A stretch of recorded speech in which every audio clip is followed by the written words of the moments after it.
I'm Sarah Martinez, 28, and I'm standing on the stage at Johns Hopkins Medical School, holding my diploma in one hand and my 3-year-old daughter Emma's tiny fingers in the other. The same parents who told me to get rid of it when I was pregnant at 24 are sitting in the third row, their faces a mixture of shock and reluctant pride. You've ruined your life, Sarah. No medical school will ever accept a single mother. My father had screamed 4 years ago, cutting off all financial support. My mother nodded in agreement. That baby will destroy everything you've worked for. They thought I'd crawl back, defeated and desperate. They thought wrong. What they don't know yet is that the full scholarship I earned, the research I published, and the prestigious residency I just secured are only the beginning of how spectacularly wrong they were.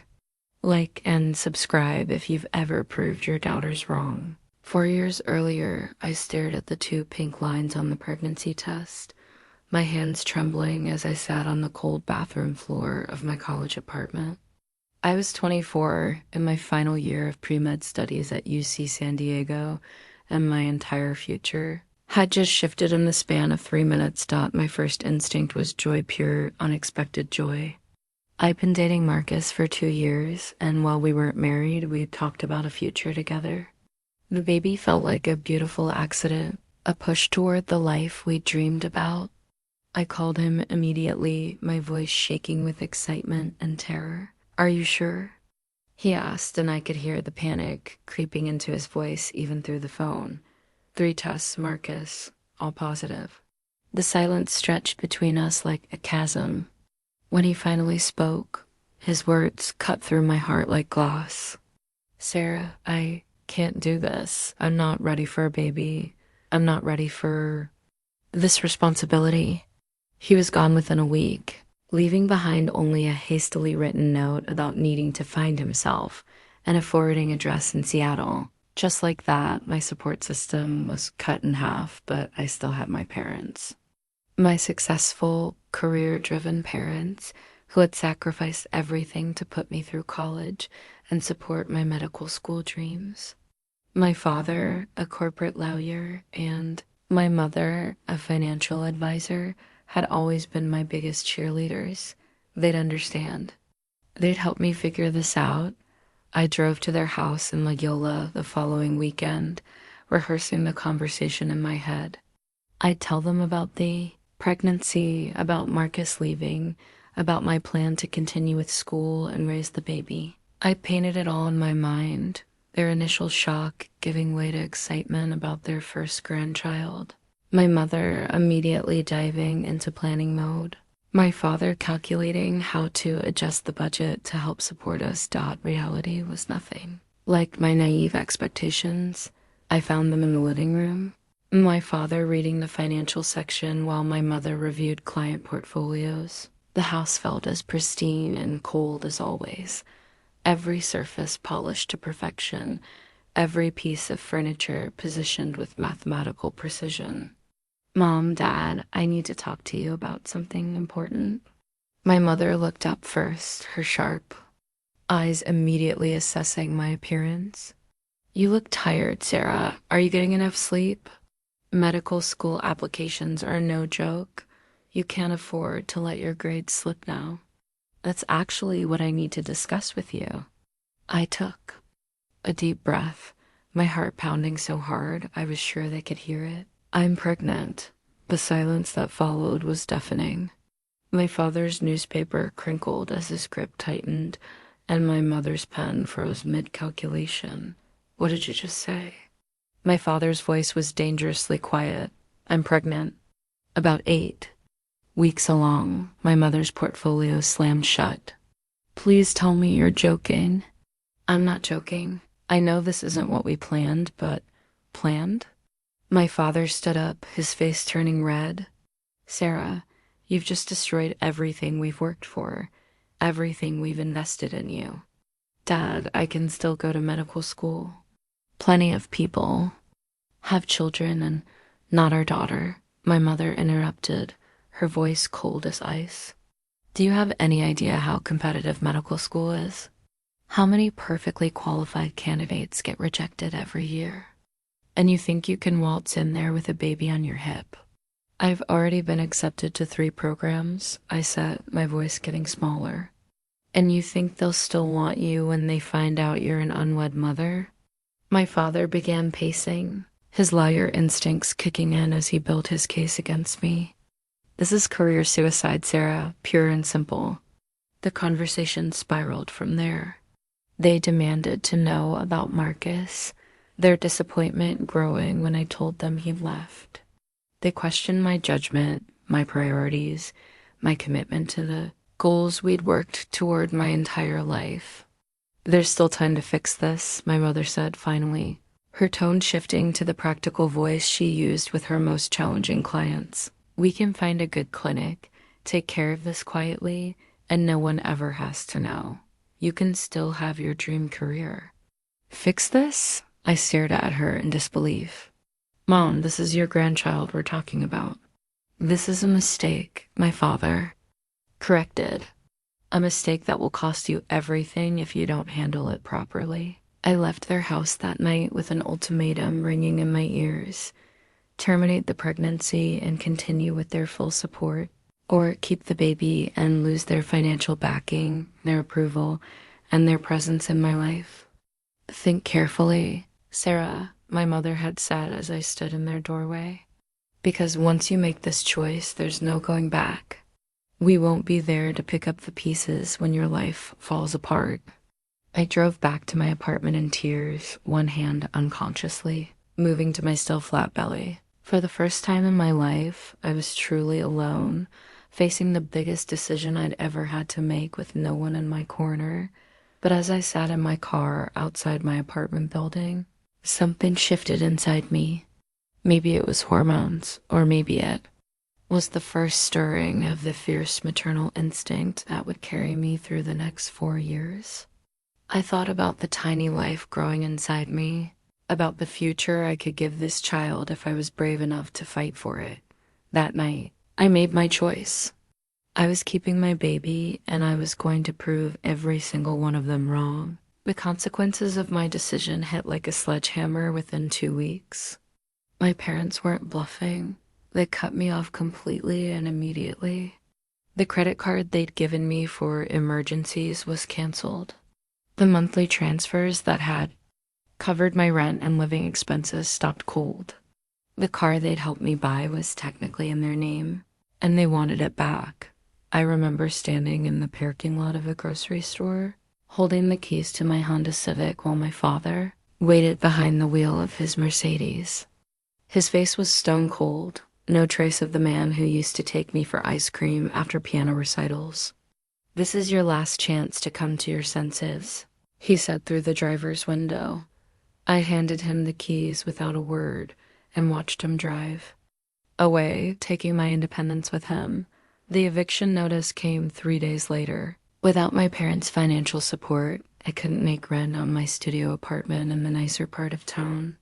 The landlord was sympathetic but firm. I had 30 days to pay up or get out. I spent those 30 days in a panic, frantically searching for affordable housing while working every shift I could get at the campus coffee shop. My tips barely covered food, let alone rent. The few friends I'd made in pre-med were supportive but equally broke, surviving on ramen noodles and student loans. Finally, I found a studio apartment in a rougher part of San Diego for $600 a month, still more than I could comfortably afford.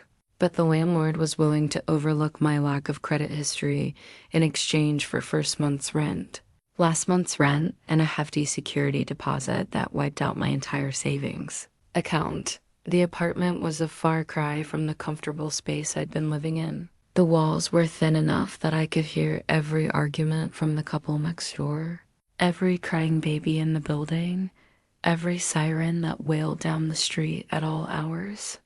The heating barely worked, the refrigerator wheezed ominously, and there were suspicious stains on the carpet that I didn't want to think about too hard, but it was mine. And more importantly, it was safe for the baby.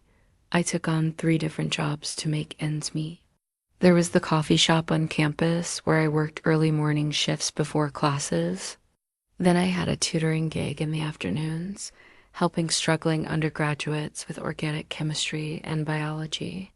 Finally, I cleaned offices downtown 3 nights a week, dragging myself through empty corporate buildings with a vacuum cleaner and cleaning supplies while other people my age were out having fun. The physical exhaustion was brutal, especially as my pregnancy progressed. Morning sickness hit me like a truck during my first trimester, and I learned to keep crackers in my apron pocket at the coffee shop to ward off the nausea between customers. I threw up in more public restrooms than I care to remember, then splashed cold water on my face and went back to work. The isolation was even worse than the exhaustion. My parents had effectively erased me from their lives.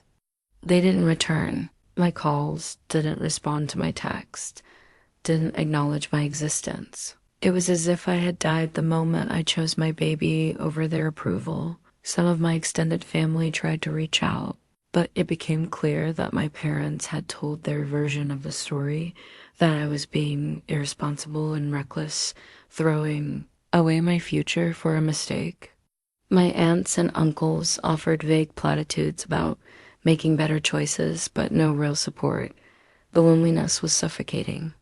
I'd never realized how much of my identity had been tied up in being the successful daughter, the pride of the family, the one who was going to be a doctor. Without that role, without their approval and support, I felt like I was floating in space with no anchor.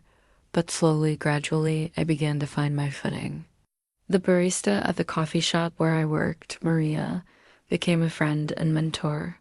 She was a single mother herself, working her way through nursing school, and she took me under her wing. "Mia," she said one afternoon as I struggled to lift a heavy box of coffee beans, my growing belly making the task more difficult. "You don't have to do this alone. There are people who will help if you let them." She introduced me to a network of resources I hadn't known existed: food banks, pregnancy support groups, financial aid programs for single mothers. She taught me how to stretch $1, how to cook cheap but nutritious meals, how to find baby supplies at thrift stores and consignment shops. Through Maria, I met other women who were fighting similar battles. There was Jennifer, a pre-law student who'd had her daughter during her sophomore year and was now thriving. There was Carmen, who was finishing her engineering degree while raising twin boys. These women became my chosen family, my proof that what I was attempting wasn't impossible. The hardest part was studying. With 3 jobs and an increasingly uncomfortable pregnancy, finding time to keep up with my pre-med coursework felt like an insurmountable challenge. I studied in the break room during my shifts, carried flashcards in my cleaning cart, and did homework on the bus between jobs. My grades slipped slightly that semester, but not as much as I'd feared. The fire that had been lit inside me the night I made my decision burned steady and bright. Every time I felt like giving up, I'd put my hand on my growing belly and remember what I was fighting for. The baby wasn't just my child, she was my motivation, my purpose, my proof that I could build something beautiful out of the wreckage my parents had predicted. I was going to show them all that love and determination could triumph over fear and conventional wisdom. Late at night, when the apartment was quiet except for the distant sounds of the city, I'd talk to my unborn daughter. I'd tell her about the life we were going to build together, about the medical career I was going to have, about the day when no one would be able to question what we'd accomplished. "We're going to make it," I'd whisper into the darkness. "You and me against the world, baby girl, and we're going to win." The first time I saw my daughter on the ultrasound screen, everything changed. I was 20 weeks pregnant, sitting alone in a clinic waiting room filled with couples holding hands and excited grandparents-to-be. The technician, a kind woman named Rosa, squeezed gel onto my rounded belly and began moving the wand across my skin. "There she is," Rosa said softly, and suddenly the grainy black and white image resolved into something miraculous: a tiny profile, a button nose, fingers. that seemed to be waving at us through the screen. She? I asked, tears streaming down my face. It's a girl, Rosa confirmed with a smile. Would you like some pictures? I nodded, unable to speak. As I watched my daughter move and stretch on the monitor, something crystallized inside me. This wasn't just about proving my parents wrong anymore. This was about giving this little person the best possible life, about showing her that dreams don't have to die when life gets complicated. I left the clinic clutching the ultrasound photos, studying every detail of my daughter's perfect profile. On the bus ride home, I made a decision that would change everything. I was going to name her Emma, after Emma Blackwell, the first woman to receive a medical degree in the United States. My daughter would grow up knowing that women could break barriers, that mothers could be doctors, that love and determination could overcome any obstacle. That night, I sat at my tiny kitchen table with a legal pad and started making lists. I wrote down every scholarship opportunity I could find, every grant program for single mothers, every resource that might help me achieve my goals. I researched childcare options, calculated budgets, and mapped out a timeline that would get me through medical school with a baby in tow. The internet became my best friend and worst enemy. I spent hours reading about other women who had navigated medical school as single mothers, absorbing their stories like a drowning person gulps air. Some had succeeded spectacularly. Others had struggled and failed. The difference I began to realize wasn't just about intelligence or determination. It was about having a support system, even if that support system had to be built from scratch. I started reaching out to professors who had shown interest in my work. Dr. Patricia Williams, who taught biochemistry, was the first to respond to my tentative email about my situation. I'd been one of her top students, and when I explained what I was facing, her response was immediate and supportive. Come see me during office hours, she wrote back. Let's talk about how we can make this work. Dr. Williams became my first real advocate in the medical field. She connected me with other faculty members who had worked with non-traditional students, helped me identify scholarship opportunities I hadn't known existed, and even offered to write recommendation letters that would emphasize my unique perspective rather than treating my pregnancy as a liability. You have something most pre-med students lack, she told me during one of our meetings. You understand what it means to be vulnerable, to need medical care, to fight for something bigger than yourself. That's going to make you a better doctor. Her words gave me the confidence to start reframing my story. Instead of apologizing for my circumstances, I began to see them as strengths. I was learning to manage my time more efficiently than any of my classmates. I was developing problem-solving skills under pressure. I was gaining real-world experience in navigating complex systems and advocating for myself and my child. The second-hand bookstore near campus became my second home. I couldn't afford new textbooks anymore, so I haunted the medical section, searching for older editions and dog-eared copies that previous students had sold back. The owner, an elderly man named George, started setting aside medical texts for me when they came in. You're going to be a doctor, aren't you? He asked one day as I counted out crumpled bills for a pharmacology textbook. That's the plan, I said, trying to project more confidence than I felt. Good for you. We need more doctors who understand what it's like to struggle. His faith in me mattered more than he could have known. Every small encouragement felt like a lifeline, keeping me afloat when the waves of doubt threatened to pull me under. As my belly grew larger, simple tasks became more challenging. Carrying heavy books between classes left me winded. Standing for long periods during lab work made my back ache. But I adapted just like I adapted to everything else. I invested in a rolling backpack, learned to ask for help when I needed it, and discovered that most people were more willing to assist than I'd expected. My study group initially didn't know what to make of my pregnancy, but they gradually warmed up to the idea. Jessica, who was planning to specialize in obstetrics, peppered me with questions about my symptoms and experiences. Mark, whose sister had been a teen mother, shared stories about his nephew and offered encouragement about balancing parenthood with career goals. You're basically getting a head start on pediatrics clinical experience. Jessica joked during one study session, and for the first time in months, I felt like I belonged somewhere. The MCAT loomed ahead like a mountain I wasn't sure I could climb.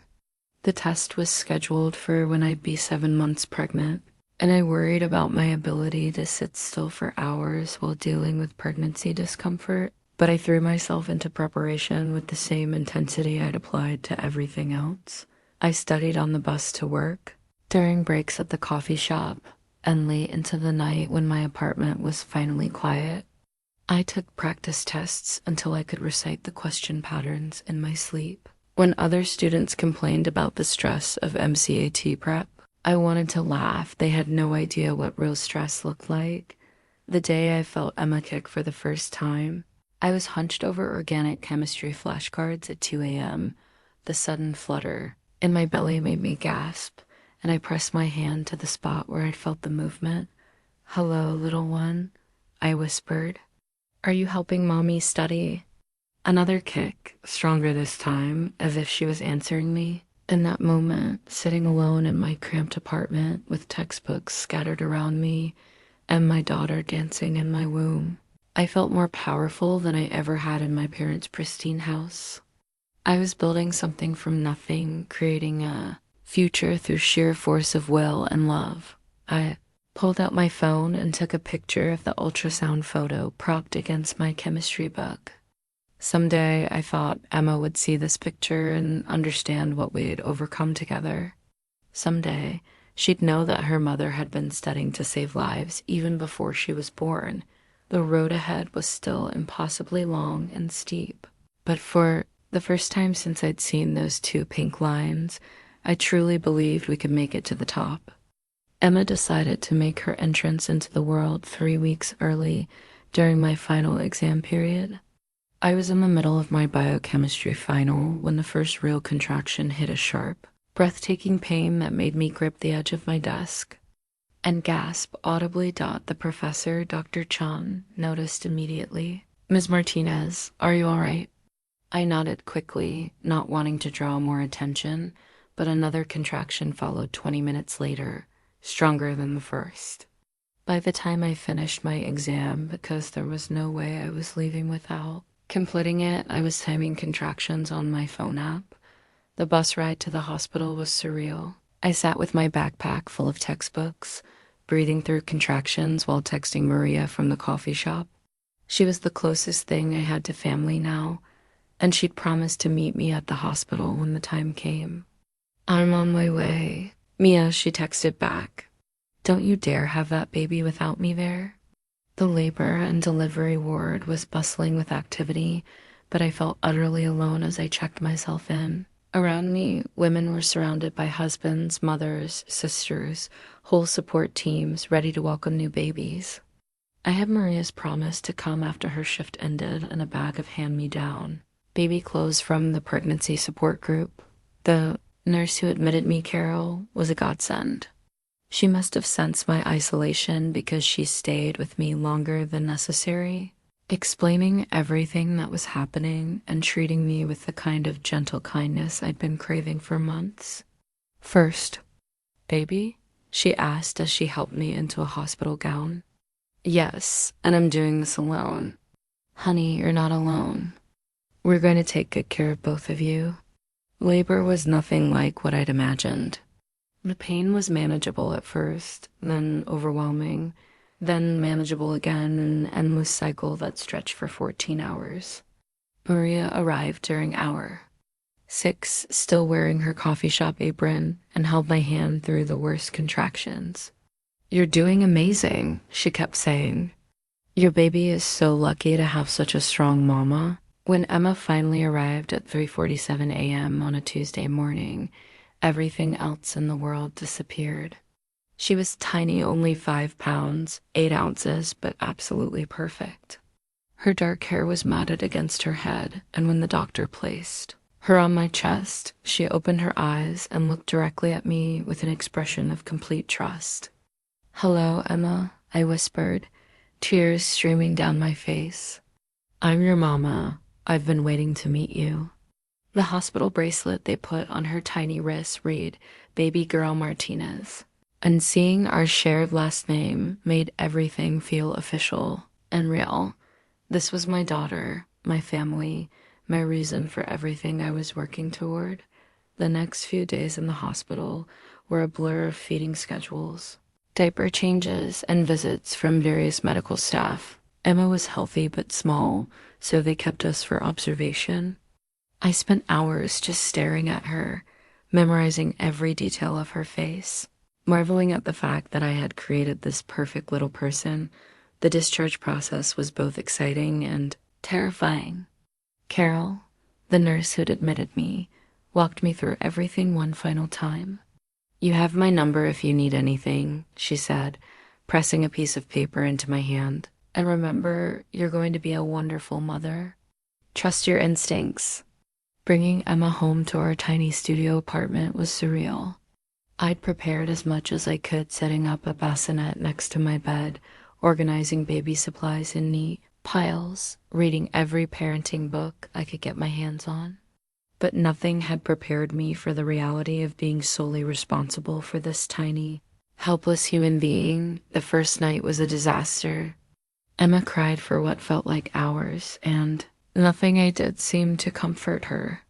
I tried feeding her, changing her, rocking her, singing to her, everything the books had suggested. Finally, at 4 a.m., I found myself crying along with her, both of us exhausted and overwhelmed. That's when I called Maria, sobbing into the phone about being a terrible mother who couldn't even make her own baby stop crying. "Mia, you're not a terrible mother," Maria said firmly. "You're a new mother. There's a difference. Put the baby in her bassinet where she's safe, take a 5-minute break, and then try again." Her advice worked. Emma eventually settled down, and I learned my first crucial lesson about motherhood. Sometimes you have to take care of yourself before you can take care of anyone else. The next few weeks were a steep learning curve.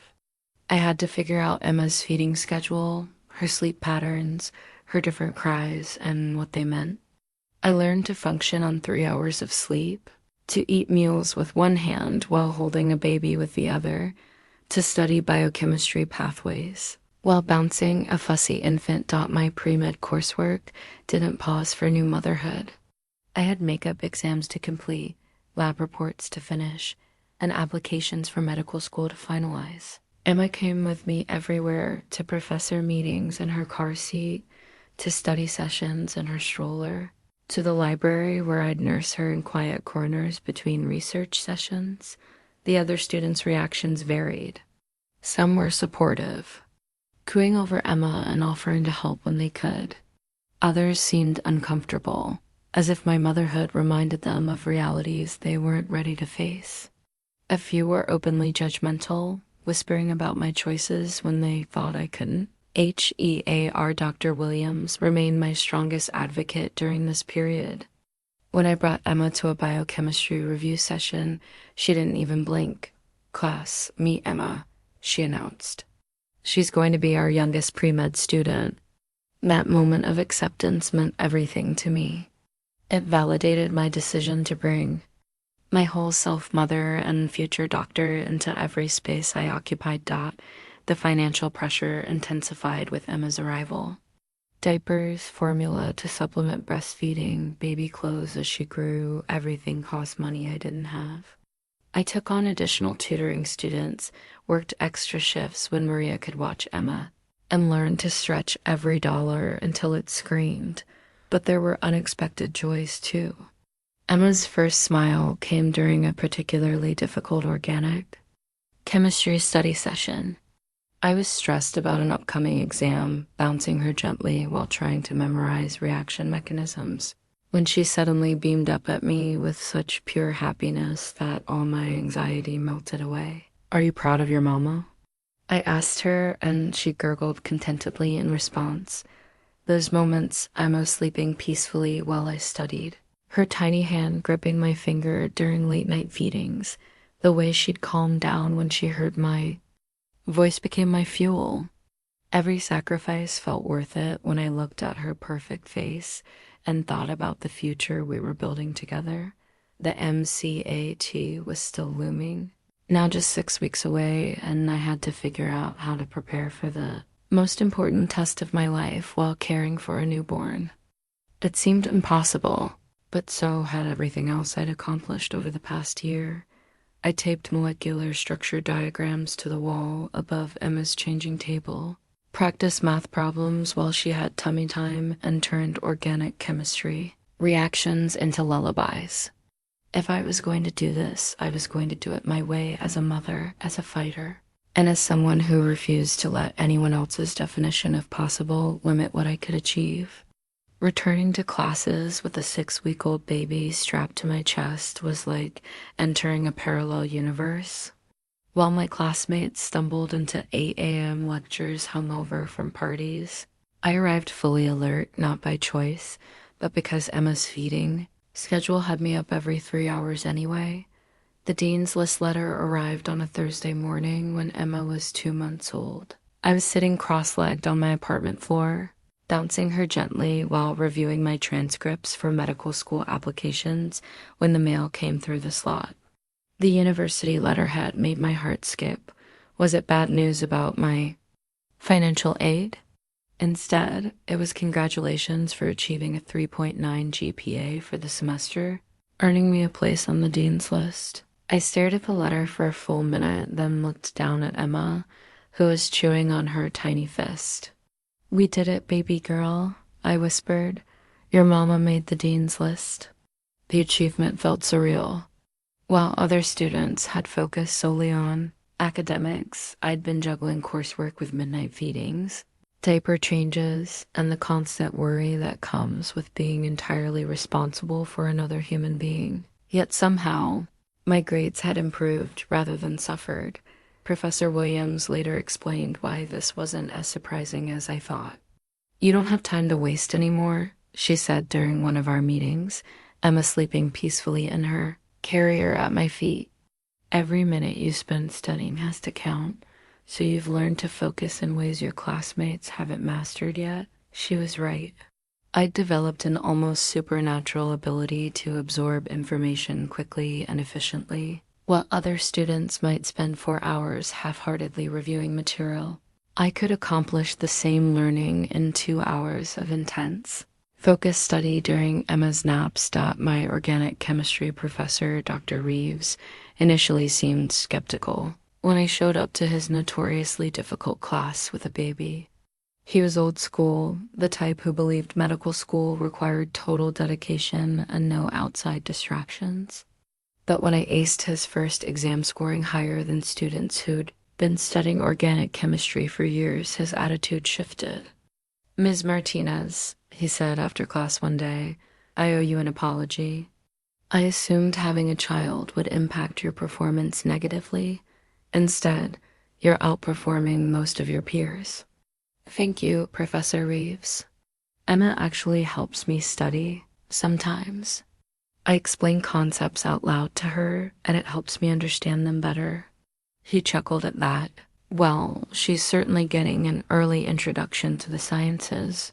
The study groups I'd been part of before Emma's birth welcomed me back, though our dynamic had changed. Initially, my classmates seemed unsure how to navigate studying with a baby present. Emma would occasionally fuss during our sessions, and I'd quickly excuse myself to feed her or change her diaper, feeling guilty about the disruption. But gradually, the group adapted. Jessica brought toys to keep Emma entertained. Mark learned to hold her while I wrote on the whiteboard. Even stern, competitive David found himself making faces at her during breaks, his usual intensity melting when she smiled at him. "You know," David said one evening as we wrapped up a particularly intense physics review session, "having Emma here actually makes these study sessions less stressful." It's hard to panic about an exam when there's a baby giggling in the background. The library became our second home. I'd arrive early in the morning with Emma in her stroller, claim a corner table in the quietest section, and set up our mobile study station. I'd spread out my textbooks, arrange her toys within reach, and settle in for hours of focused work punctuated by feeding and diaper changes. The librarians initially seemed concerned about having a baby in their domain, but Emma was remarkably well behaved. She seemed to understand that the library was a place for quiet concentration. She'd play contentedly with her soft toys or sleep peacefully while I worked through problem sets and research papers, taught Mrs. Chen. The head librarian eventually became one of our biggest supporters. She'd save newspaper articles about women in medicine for me and always asked about Emma's latest milestones. That baby is going to grow up thinking libraries are the most natural place in the world, she observed. One day, she'd probably be reading before she can properly walk. My professors began to take notice of my unique situation and the determination it demonstrated. Dr. Patterson, who taught advanced biology, invited me to join his research lab, an opportunity typically reserved for graduate students.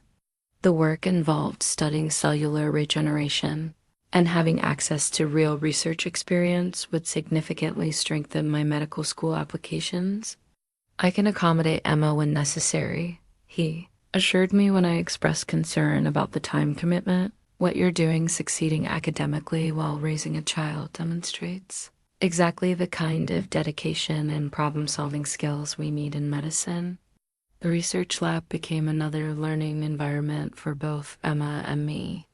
While I conducted experiments and analyzed data, she'd observe from her bouncy seat, wide-eyed and alert. The graduate students in the lab adopted her as their mascot, taking turns entertaining her during long experiment runs. Working in the lab taught me practical skills I'd never encounter in a classroom: how to troubleshoot when experiments went wrong, how to collaborate with researchers from different backgrounds, how to present findings clearly and persuasively. But more importantly, it gave me confidence that I belonged in the scientific community. My lab notebook from that period tells the story of our journey. Scattered between careful observations about cell cultures and data analysis are little notes. Emma smiled during mitosis lecture. She grabbed a pipette tip today, slept through entire gel electrophoresis run. She wasn't just watching me pursue my dreams. She was part of the process. The Dean's List recognition opened doors I hadn't expected. I received invitations to honor society events, scholarship opportunities specifically for high-achieving students, and meetings with pre-med advisors who wanted to discuss my future plans.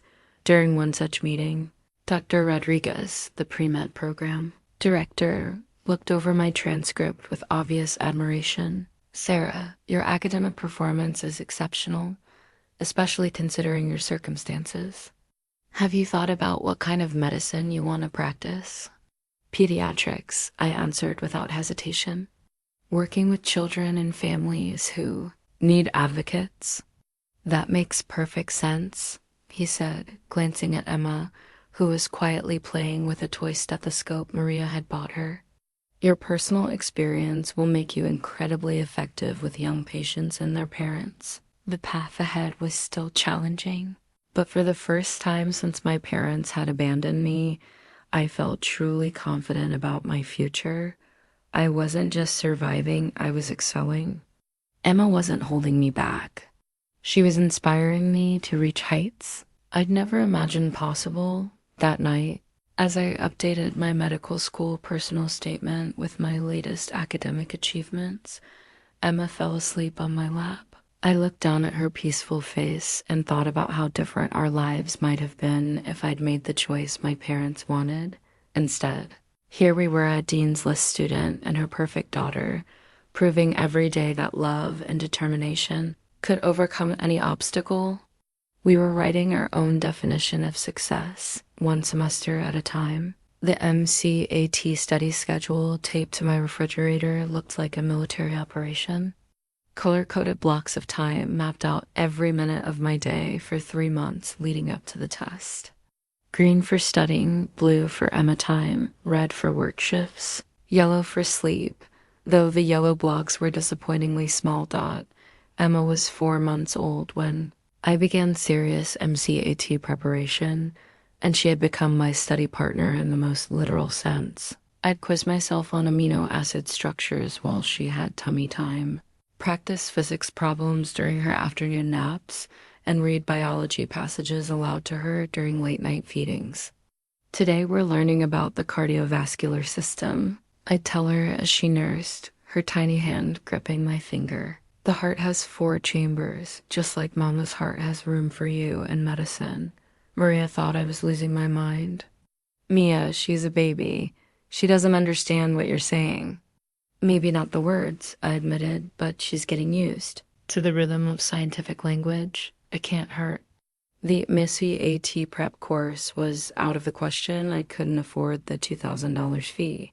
And even if I could, there was no childcare available during class times. Instead, I cobbled together a study plan using library books, online practice tests, and a secondhand set of prep books I'd found for $50. My study setup in our studio. Apartment was a testament to creative problem solving. I'd spread MCAT materials across the coffee table with Emma's play mat right beside it. While she practiced grabbing toys and rolling over, I practiced organic chemistry reactions and physics equations. When she napped, I'd move to the kitchen table for more intensive study sessions. The physics section terrified me most. I'd always been stronger in biology and chemistry, but the MCAT's physics problems were unlike anything I'd encountered before. I spent hours working through practice problems, often getting frustrated when Emma's cries interrupted my concentration right as I was grasping a difficult concept. One particularly tough evening, I was struggling with a thermodynamics problem that I'd attempted 5 times unsuccessfully. Emma had been fussy all day, barely napping, and I felt my patience wearing thin. When she started crying again, just as I thought I'd figured out the solution, I actually considered putting my head down on the table and giving up. Instead, I picked her up and walked around the apartment, bouncing her gently while muttering the physics formulas under my breath. Suddenly, the solution clicked. The constant motion, the repetitive bouncing, it was like the kinetic energy problem I'd been trying to solve. Emma, you're a genius, I said, kissing the top of her head. You just helped Mama understand physics. From that point on, I embraced studying with Emma rather than fighting against it. I'd pace while reading passages, use her toys to demonstrate physics concepts, and explain biological processes out loud as if she were my most attentive student. The practice tests became weekly rituals. Every Saturday morning, I'd set Emma up with toys and snacks within reach of the kitchen table, put on noise-canceling headphones, and take a full-length practice MCAT under timed conditions. She learned to entertain herself for those 4-hour blocks, occasionally crawling over to pat my leg or babble softly. My scores gradually improved from decent to competitive to impressive. The first time I scored in the 95th percentile on a practice test, I literally jumped up from the table and danced around the apartment with Emma, both of us laughing. We did it, baby girl. Mama's going to be a doctor. The real test was scheduled for a Saturday morning in April at a testing center 40 minutes away by bus. I'd arranged for Maria to watch Emma, but my backup plan involved bringing her with me and hoping the testing center would accommodate. Not ideal, but I'd learned to always have contingencies. The night before the MCAT, I could barely sleep. Emma seemed to sense my anxiety and was unusually wakeful, fussing every time I tried to put her down. Finally, I gave up on sleep and spent the pre-dawn hours holding her and reviewing my strategy one last time. Tomorrow is the big day, I whispered. To her as we watched the sun rise through our small window. Everything we've worked for comes down to this test. But whatever happens, we've already accomplished something amazing just by getting this far. Maria arrived at 6 a.m. with coffee and homemade pastries, her way of providing moral support. She took one look at my exhausted face and immediately took charge. Go shower and get ready. I've got Emma. You're going to walk into that testing center knowing you've prepared better than anyone else in that room. The bus ride to the testing center was surreal. Other test takers sat quietly, some reviewing flashcards, others staring anxiously out the windows. I closed my eyes and visualized success, running through mental images of receiving my score report, opening medical school acceptance letters, graduating with Emma cheering from the audience. The testing center was sterile and intimidating, all fluorescent lights and bare walls. As I checked in, showing my ID and having my palm scanned, I thought about how different my journey had been from the other test takers around me. While they'd spent months in expensive prep courses and quiet dorm rooms, I'd been studying in coffee shops and libraries, bouncing a baby while memorizing organic chemistry reactions. But that difference was my strength, not my weakness. I'd learned to focus under pressure, to maximize limited time, to push through exhaustion and distraction. If I could study for the MCAT while raising a baby, I could handle anything medical school threw at me. The first section went smoothly. Biology had always been my strongest subject, and the questions felt familiar after months of intensive preparation. Physics was challenging but manageable. I could almost hear Emma's giggles as I worked through momentum problems. Chemistry required careful attention to detail, but my lab experience gave me confidence in experimental analysis. By the time I reached the final section, psychological, social, and biological foundations of behavior, I felt cautiously optimistic. The passages were dense and the questions tricky, but I developed strong reading comprehension skills through all those late-night study sessions. When the computer screen finally displayed "Test complete," I sat back in my chair and exhaled. For what felt like the first time in 7 hours, it was done. Whatever happened next, I'd given everything I had to this moment. The bus ride home was a blur of exhaustion and adrenaline. I texted Maria that I was finished, then called her from the bus to hear Emma's voice. Her happy babbling through the phone brought tears to my eyes. 6 weeks later, the email arrived at 5 a.m. on a Tuesday morning.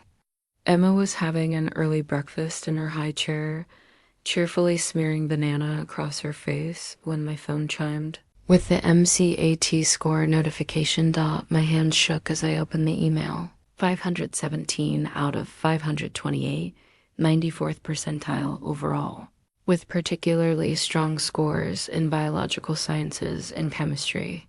It was better than my highest practice test score, better than I dared to hope.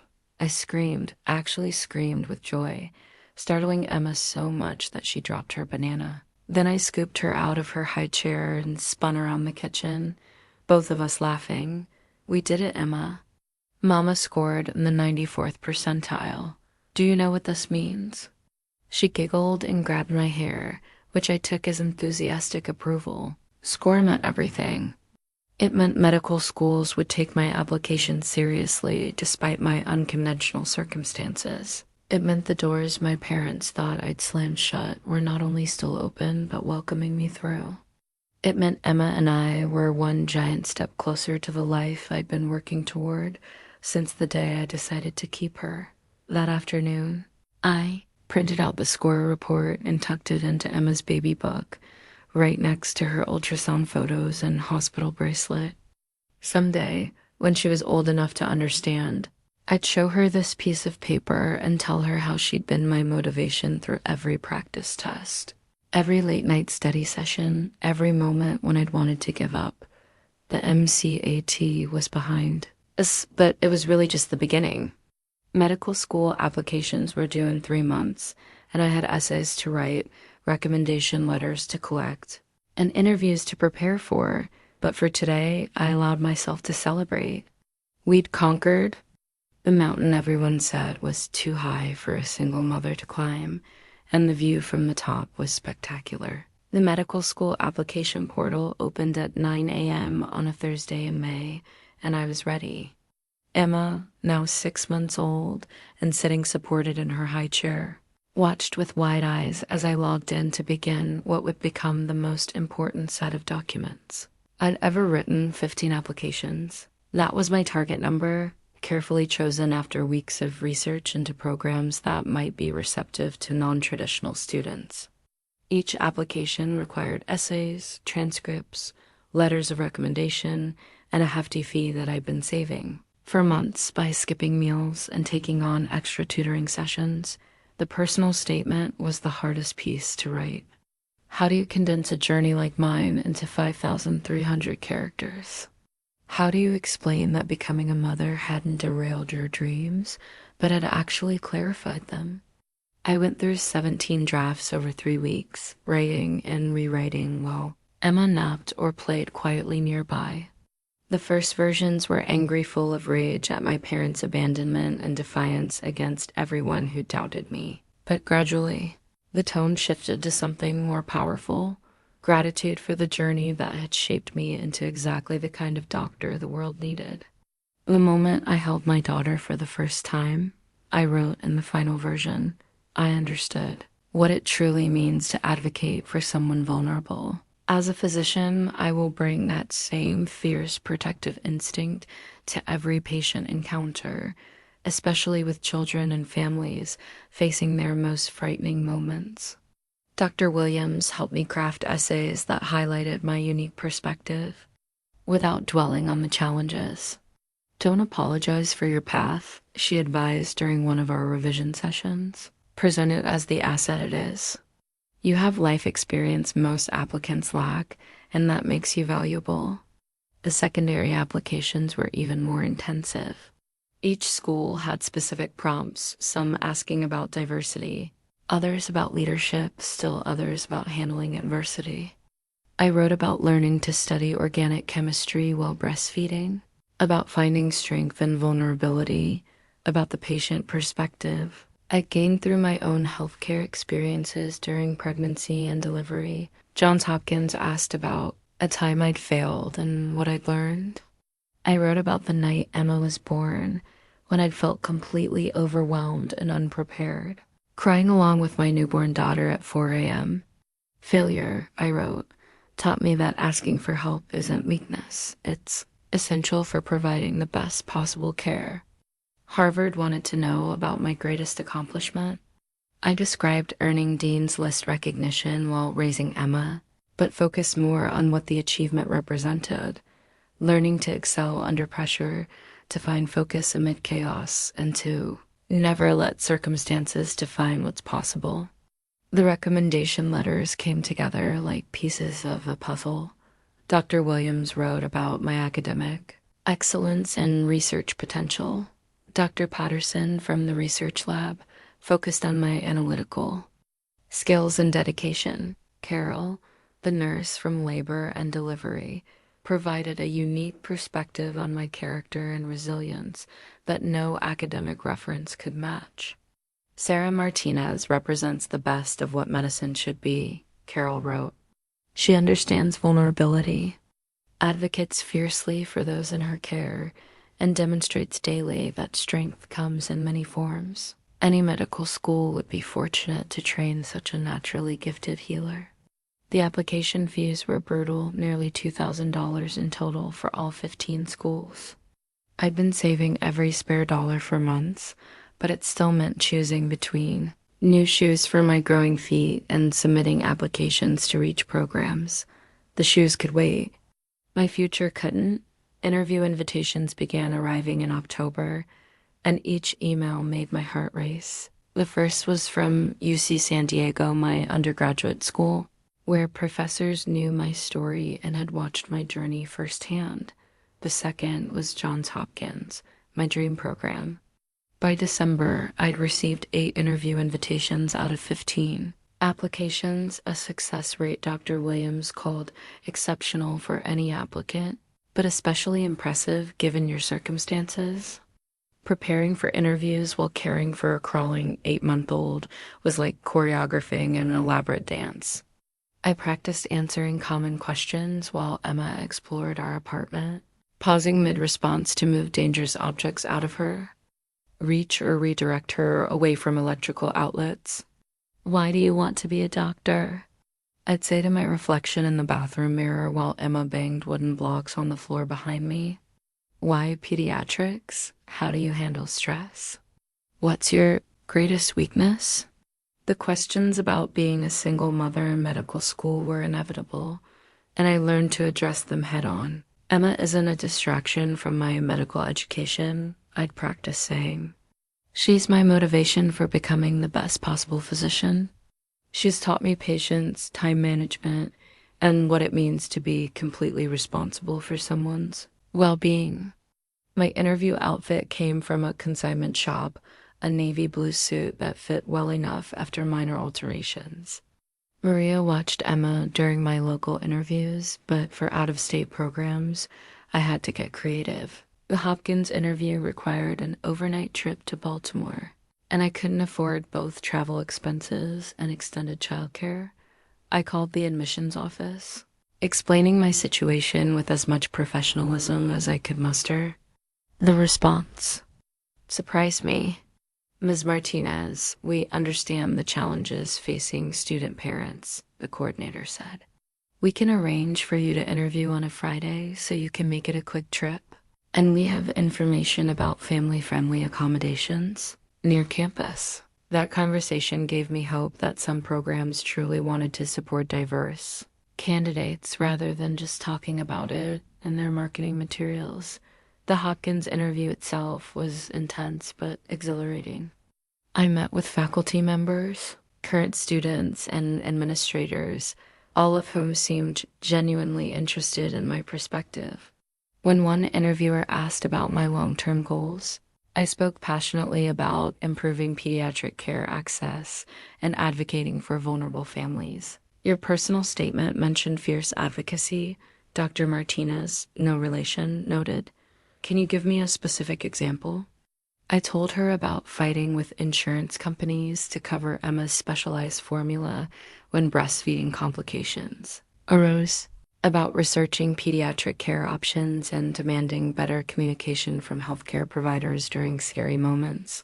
I realized that many parents don't have the medical background to advocate effectively for their children.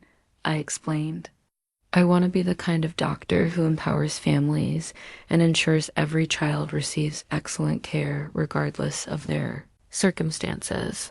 The interviews continued through January. Some were warm and encouraging, others were challenging and skeptical. A few interviewers seemed uncomfortable with my story, asking pointed questions about my commitment and time management. That felt more like interrogations than conversations, but others embraced my unique perspective. At UCSF, a pediatric faculty member told me, "We need more physicians who understand what it's like to be a patient and a parent. Your experience will make you incredibly valuable to our patients." The waiting period after interviews was excruciating. Emma was walking now, toddling around our apartment and getting into everything, providing both distraction and stress as I obsessively checked my email for admissions decisions. The first acceptance came from UC San Diego in February, a program that knew me well and believed in my potential. I cried reading the email, then picked up Emma and danced around the kitchen with her. "Mama got into medical school," I told her, and she clapped her little hands as if she understood the magnitude of the moment. But I kept waiting, hoping for news from Johns Hopkins, my dream program. The email finally arrived on a rainy Thursday in March. My hands shook as I opened it, Emma babbling happily in her playpen nearby. "Congratulations on your acceptance to the Johns Hopkins University School of Medicine." I had to read the line 3 times before it sank in.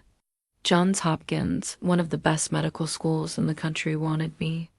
They wanted the single mother who'd been told her pregnancy would ruin her life. They wanted the student who'd studied anatomy while changing diapers and learned biochemistry while breastfeeding. That night, I called Dr. Williams to share the news. "Sarah, I'm so proud of you," she said, and I could hear the emotion in her voice. "You've proven that determination and love can overcome any obstacle. Emma is lucky to have you as her mother, and your future patients are lucky you'll be their doctor." As I tucked Emma into her crib that evening, I whispered the news to her once more. "We're going to Johns Hopkins, baby girl. We're going to Baltimore, and Mama's going to become a doctor. Everything we've worked for is finally happening." She smiled sleepily and closed her eyes, trusting completely in whatever adventure came next. Looking at her peaceful face, I felt a surge of gratitude for the journey that had brought us here. Every struggle, every sacrifice, every moment of doubt had led to this acceptance letter that would change our lives forever. The anatomy lab at Johns Hopkins smelled like formaldehyde and determination. On my first day, I stood in front of the covered cadaver that would be my learning partner for the next semester. Anatomy lab manual in one hand and Emma's diaper bag in the other. At 18 months old, she was spending more time in childcare than I was comfortable with. But medical school didn't pause for parental guilt. "You must be Sarah," said my lab partner, Kevin, a 22-year-old who looked like he'd stepped out of a medical school recruitment brochure. "I heard you have a kid. That's intense." "Her name is Emma," I said, pulling on my latex gloves. "And yes, it's intense. But she's also the reason I'm here." Kevin seemed unsure how to respond to that, so we focused on uncovering our cadaver, an elderly woman, whose body would teach us the intricacies of human anatomy over the coming months. I'd done undergraduate cadaver work before, but nothing had prepared me for the emotional weight of studying someone who had donated their body to help train future doctors. "Thank you," I whispered to her before we began our first dissection. "We'll learn everything we can from you." The workload was crushing in a way that undergraduate pre-med courses had never been. We were expected to memorize thousands of anatomical structures, understand complex physiological processes, and master biochemical pathways that would make organic chemistry look like elementary math. For most students, this meant 12-hour days in the library and study groups that lasted past midnight. For me, it meant something entirely different.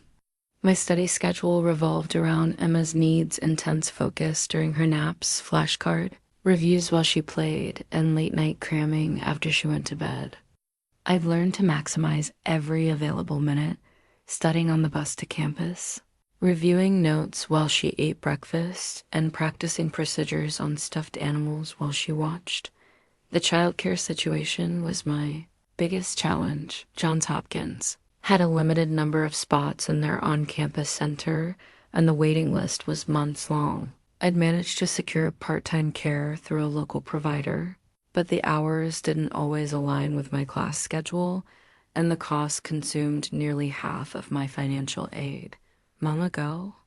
Emma would ask every morning as I dropped her off, her little face pressed against the daycare window. The guilt was overwhelming. She was spending 10 hours a day away from me, so I could pursue dreams she was too young to understand. But Emma was remarkably adaptable. She learned to pack her own small backpack with toys and snacks, and she'd wave goodbye with a smile that broke my heart and motivated me simultaneously. The daycare providers adored her, often sending me photos throughout the day of her playing with other children or napping peacefully. My anatomy lab manual became a lifeline during those first few months. I'd annotated every page with notes, diagrams, and mnemonics that helped me remember the countless structures we were required to identify. While other students complained about the memorization, I found myself grateful for the systematic approach. It was like learning a new language, and I'd always been good with languages. Dr. Sarah Chun, our anatomy professor, was intimidating but fair. She expected perfection and didn't tolerate excuses, but she also recognized hard work when she saw it. After I scored perfectly on the first practical exam, identifying anatomical structures under time pressure, she pulled me aside. Ms. Martinez, your performance is exceptional. Have you considered anatomy as a specialty? Thank you, Dr. Chen. I'm planning to focus on pediatrics, but I'm finding anatomy fascinating. Good. Understanding the body's structure is fundamental to healing it.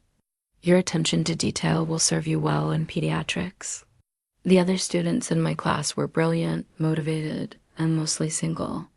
They could attend every review session, join study groups that met at 11 p.m., and pull all-nighters without worrying about anyone but themselves. I often felt like I was running a different race entirely, one with hurdles they couldn't see, but I also had advantages they lacked. Emma had taught me patience, forced me to become incredibly organized, and given me real-world experience in staying calm under pressure. When other students panicked about upcoming exams, I drew on the skills I'd developed during sleepless nights with a crying baby and medical. Emergencies that couldn't wait for convenient timing dot my study group initially. Didn't know what to make of me. Jessica was a recent college graduate who'd spent her gap year traveling Europe. Mark came from a family of doctors and had been preparing for medical school his entire life. David was a former engineer who decided to change careers at 26. So, you really bring your daughter to study sessions? Jessica asked during our first meeting. Sometimes if childcare falls through. She's very quiet and she usually just colors or plays with toys. That's different, Mark said, not unkindly. Different can be good, David chimed in. My sister had her first kid during graduate school. It made her more focused, not less. Emma's first appearance at study group was memorable. She was fighting a cold and couldn't go to daycare, so I had no choice but to bring her along. I'd packed her quiet toys, snacks, and coloring books, hoping she'd entertain herself while we reviewed cardiovascular anatomy. She exceeded all expectations. Emma sat quietly at the edge of our study circle, occasionally looking up from her coloring book to listen to our discussions. When Jessica got frustrated trying to remember the branches of the aorta, Emma helpfully offered her a crayon. She's actually kind of helpful, Kevin admitted later. It's hard to get too stressed when there's a toddler around being completely chill about everything. From that point on, Emma became our unofficial mascot.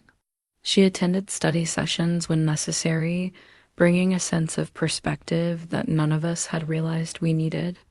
When we got overwhelmed by the sheer volume of information we needed to master, Emma's presence reminded us that there was a world beyond medical school, one filled with simple joys and genuine connections. The hardest moments came during exam weeks. While my classmates could dedicate entire days to review and preparation, I still had to maintain Emma's routine, ensure she was fed and bathed, and read to before bed. There were nights when I'd fall asleep over my anatomy notes, only to wake up at 2 a.m. with Emma crying from a nightmare. Needing comfort I barely had the energy to provide. One particularly brutal week in October, I was studying for our first major biochemistry exam while Emma battled an ear infection. She was cranky, clingy, and running a fever that made me constantly worried. I barely slept in 3 days, and the biochemical pathways that usually made sense were swimming before my exhausted eyes. That's when Dr. Williams, my undergraduate mentor who'd become a friend, called to check on me. Sarah, you sound terrible. How are you holding up? I don't know if I can do this, I admitted, tears streaming down my face. Emma's sick, I haven't slept, and I'm falling behind in biochemistry. Maybe everyone was right. Maybe this was too much to take on. Listen to me, Dr. Williams said firmly. You've overcome obstacles that would break most people. One bad week doesn't erase everything you've accomplished. Take care of Emma, get some sleep, and remember why you're doing this. Her words reminded me of something crucial. I wasn't just studying to become a doctor. I was studying to become the kind of doctor who would understand families like ours, who would treat parents with compassion and children with the specialized care they deserved. The next morning, Emma's fever broke, and she smiled at me for the first time in days. That smile gave me the energy I needed to push through the biochemistry exam, which I passed with flying colors. By the end of first year, I'd found my rhythm. Emma and I had developed routines that worked for both of us.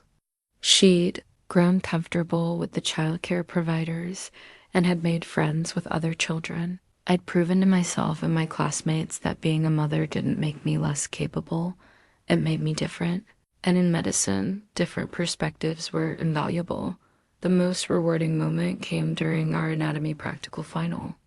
As I identified the last structure on my exam, the tiny bones of an infant's hand, I thought about Emma's own small hands and the countless times they'd reached for me during moments of doubt.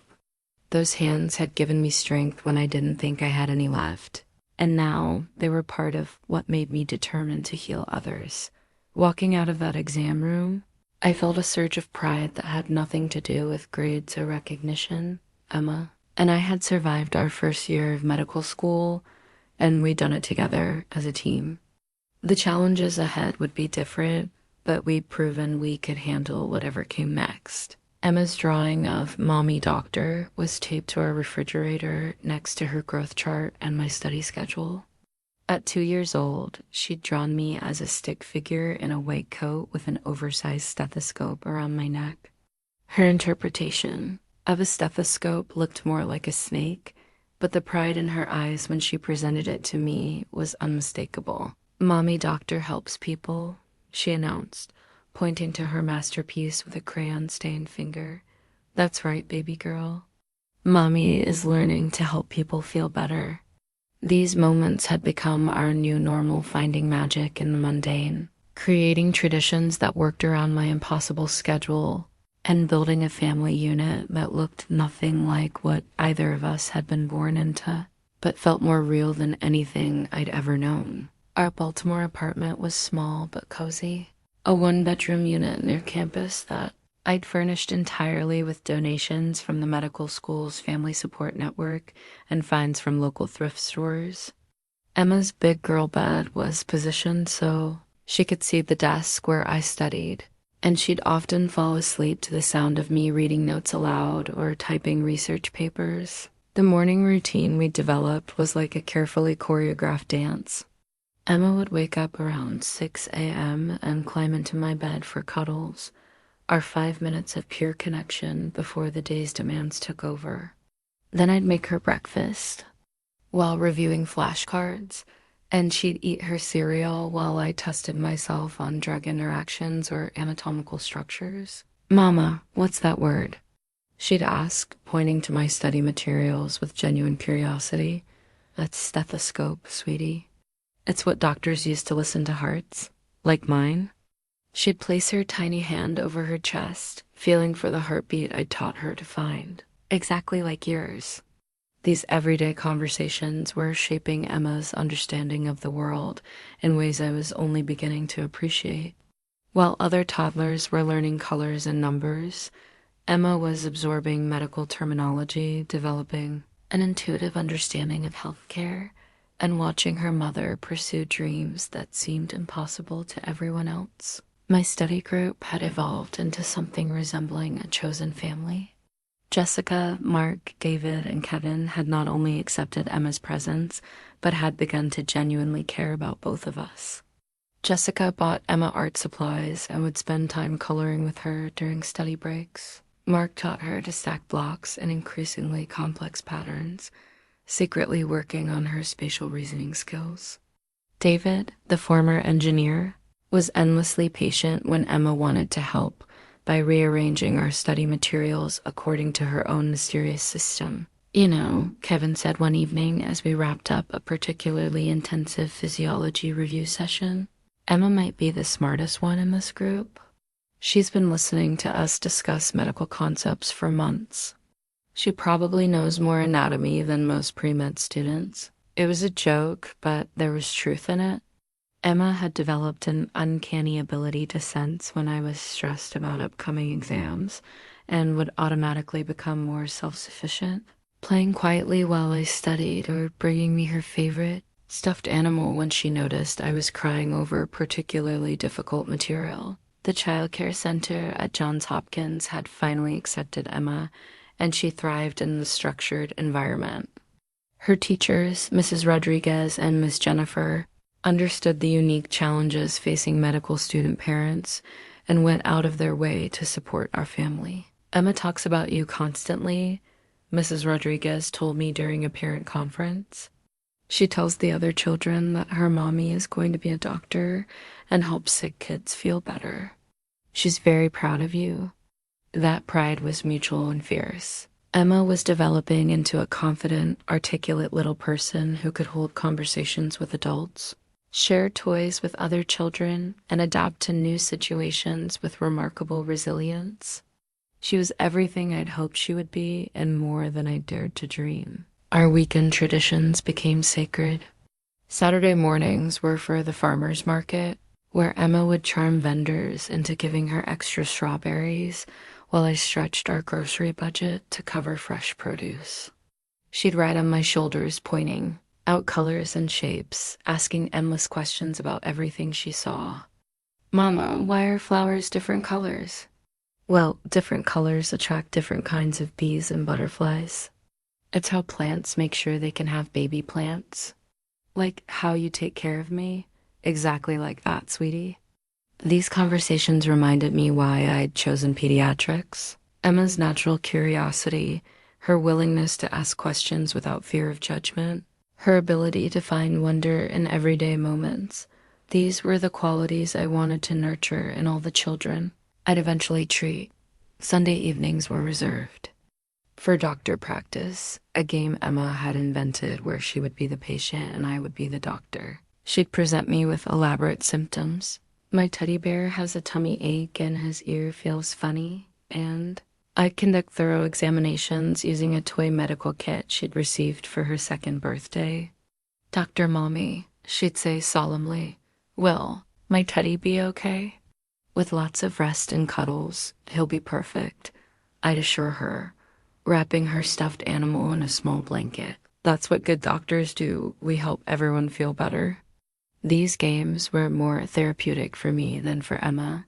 They reminded me that medicine, at its core, was about human connection, about providing comfort and healing to those who needed it most. Emma was teaching me to see patients not as collections of symptoms, but as whole people deserving of compassion and care. The financial stress was constant but manageable. My financial aid package covered tuition and basic living expenses, but there was little room for emergencies or extras. When Emma outgrew her clothes, we'd visit consignment shops and thrift stores, turning shopping into treasure hunts where she'd excitedly discover new dresses and toys. "Look, Mama, this dress has pockets. It's perfect for carrying important things," I'd say, watching her twirl in a secondhand dress that cost $3 but made her feel like a princess. These moments taught both of us that happiness didn't require expensive things. It required creativity, gratitude, and the ability to find joy in simple pleasures. My classmates began including Emma in social gatherings beyond study sessions. She attended medical school picnics, Halloween parties, and informal dinners where she charmed professors and administrators with her precocious vocabulary and genuine interest in their work. Dr. Sarah Chen, our intimidating anatomy professor, surprised everyone by kneeling down to Emma's level at a department social event. "So you're going to be a doctor like your mommy?" Dr. Chen asked. "Maybe," Emma said thoughtfully. "Or maybe I'll be a teacher. Or maybe I'll help animals. There are lots of ways to help people." Dr. Chen looked up at me with something approaching respect. "You're raising a very wise little girl." That validation from someone I admired professionally meant everything. Emma wasn't just my daughter, she was becoming a person I genuinely respected and enjoyed. Someone whose perspective often surprised and delighted me. The hardest moments came when Emma asked about family specifically, about grandparents she'd never met. I'd prepared for these questions, but they still caught me off guard. Mama, why don't I have a grandma and grandpa? You do have them, sweetie. They just live far away and we don't see them right now. Why? How do you explain to a 2-year-old that her grandparents had chosen their pride over their love? That they'd abandoned us because they couldn't accept the beautiful person she was becoming? Sometimes grown-ups make choices that don't make sense, I said carefully. But you and I have each other, and we have lots of people who love us. That makes us a family. Emma seemed satisfied with this explanation for now, but I knew harder questions would come eventually. I decided early on that I would never lie to her about her grandparents, but I also wouldn't burden her with adult conflicts she was too young to understand. Instead, I focused on building the family we needed. Maria visited regularly, bringing homemade cookies and treating Emma like the granddaughter she'd never had. My study group friends had become beloved aunts and uncles who celebrated Emma's milestones and provided support during difficult times. Dr. Williams stayed in touch, sending Emma books and encouraging cards that I'd read aloud during bedtime stories. Tell Emma that Dr. Williams is proud of both of you, she'd write, and I'd translate that into toddler language. Dr. Williams thinks you're very special, and she's proud of how smart and kind you are. As Emma approached her 3rd birthday, I realized we'd created something remarkable together. Our little family of 2 had expanded into a network of chosen relatives, mentors, and friends who supported our dreams and celebrated our successes. We'd proven that family wasn't about blood relations or traditional structures. It was about love, commitment, and showing up for each other when it mattered most. Looking at Emma's latest artwork, a picture of our apartment with stick figures, representing everyone who was important to us, I felt overwhelmed with gratitude. We'd lost the family I'd been born into, but we'd built something better, a family based on choice, love, and shared commitment to helping each other become the best versions of ourselves. My pediatric rotation evaluation lay on the kitchen table like a golden ticket. Outstanding clinical performance, it read. Exceptional rapport with patients and families. Highly recommended for pediatric residency. Dr. Amanda Foster, the attending physician who'd supervised my rotation, had written a note at the bottom. Sarah possesses the rare combination of medical knowledge and genuine empathy that makes for truly exceptional pediatricians. Emma, now 3 years old and increasingly curious about my work, climbed onto my lap as I read the evaluation for the 3rd time. Mama happy? She asked, studying my face with a perceptive intelligence that never ceased to amaze me. Very happy, baby girl. This means Mama did a good job taking care of sick children, like me when I had the fever, exactly like that.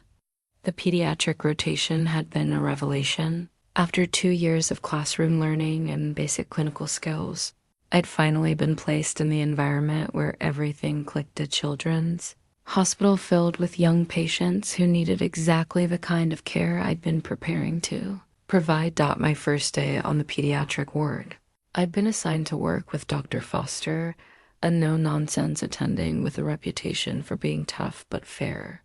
She'd looked skeptical when I introduced myself, clearly aware of my unconventional background. So you're the medical student with a child, she'd said, not unkindly, but with obvious assessment in her voice. Yes, ma'am. Emma just turned 3, and you think that experience will help you in pediatrics? I think it's given me perspective that I couldn't have gained any other way. She'd nodded curtly and handed me the morning's patient list. We'll see. The first patient that changed everything was Tyler, a 5-year-old with severe asthma who'd been admitted for the 3rd time in 2 months. His mother, Sandra, looked exhausted and overwhelmed, clutching a notebook filled with medication schedules and appointment times. He was doing so well, Sandra told Dr. Foster during rounds. I don't understand why he keeps getting worse. I noticed something that other medical students had missed: the way Tyler tensed when his mother discussed his medications. The quick glances between them when she mentioned their home routine. During my individual assessment, I knelt down to Tyler's eye level. "Tyler, can you tell me about taking your medicine at home?" He looked toward his mother nervously. "I forget sometimes." "That's okay. Everyone forgets things." "What makes it hard to remember?" "The taste is yucky, and it makes me feel weird." 20 minutes of gentle questioning revealed that Tyler had been pretending to take his preventive medications because they tasted bad and made him feel different from his friends. His mother, overwhelmed with work and caring for 2 other children, hadn't realized he was pocket palming his pills. "Sandra," I said carefully, approaching the situation like I would with Emma, "what if we work together to find solutions that work for Tyler? Maybe we could explore different medication formulations or create a reward system that makes taking medicine feel more positive." The transformation in Sandra's face was immediate. "You understand," she said, tears in her eyes. "You get how hard this is." Dr. Foster observed this interaction with growing interest. Later, she pulled me aside. "How did you know to approach Tyler that way?" "My daughter Emma went through a phase where she refused to take vitamins. I learned that force doesn't work with children. You have to understand their perspective and find solutions that feel right to them." "That's exactly the kind of insight most medical students lack," Dr. Foster said. "Continue." "Over the following weeks, I found myself naturally connecting with both patients and families in ways that surprised even me. When 8-year-old Maria was terrified of getting blood drawn, I sat with her and explained the process using terms Emma would understand. "The needle feels like a quick pinch, like when you accidentally bite your tongue," I told her. "And the blood goes into a special tube that helps doctors figure out how to make you feel better." "Will you hold my hand?" Maria asked. "Of course." The blood draw went smoothly, and Maria's mother hugged me afterward. "She's never cooperated like that before. You have a gift." Dr. Foster began giving me increasingly complex cases, watching as I navigated difficult conversations with parents who were scared, confused, or angry about their children's conditions. My experience with Emma had taught me that parents needed information, reassurance, and respect for their expertise about their own children. When I worked with the family of 6-year-old David, who had been diagnosed with type 1 diabetes, I drew on every lesson I've learned about adapting to unexpected challenges while maintaining normal childhood experiences. "Will he be able to play soccer?" David's father asked, his voice tight with worry. "Absolutely," I said confidently. "We'll need to adjust his insulin timing and make sure his coach understands how to recognize and respond to blood sugar changes."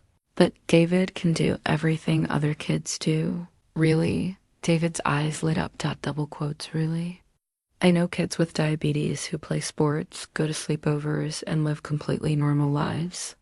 This doesn't change who you are. It just means you're going to be extra good at taking care of yourself." Dr. Foster started including me in complex family meetings, seeking my perspective on communication strategies and treatment approaches. When we had a teenage patient whose parents were struggling to accept her chronic illness diagnosis, Dr. Foster asked me to lead the discussion. "Sarah, you understand the long-term perspective these families need. Walk them through what adaptation looks like." These experiences were transforming my understanding of medicine. I'd always known I wanted to work with children, but the rotation showed me that pediatrics wasn't just about treating diseases. It was about supporting entire families through some of their most vulnerable moments. The night shift rotation was particularly challenging. Emma was staying overnight with Jessica from my study group, who'd volunteered to help so I could complete the required overnight clinical hours. Being away from Emma for extended periods felt unnatural, but the experience taught me valuable lessons about acute pediatric care. I was working with Dr. Martinez, still no relation.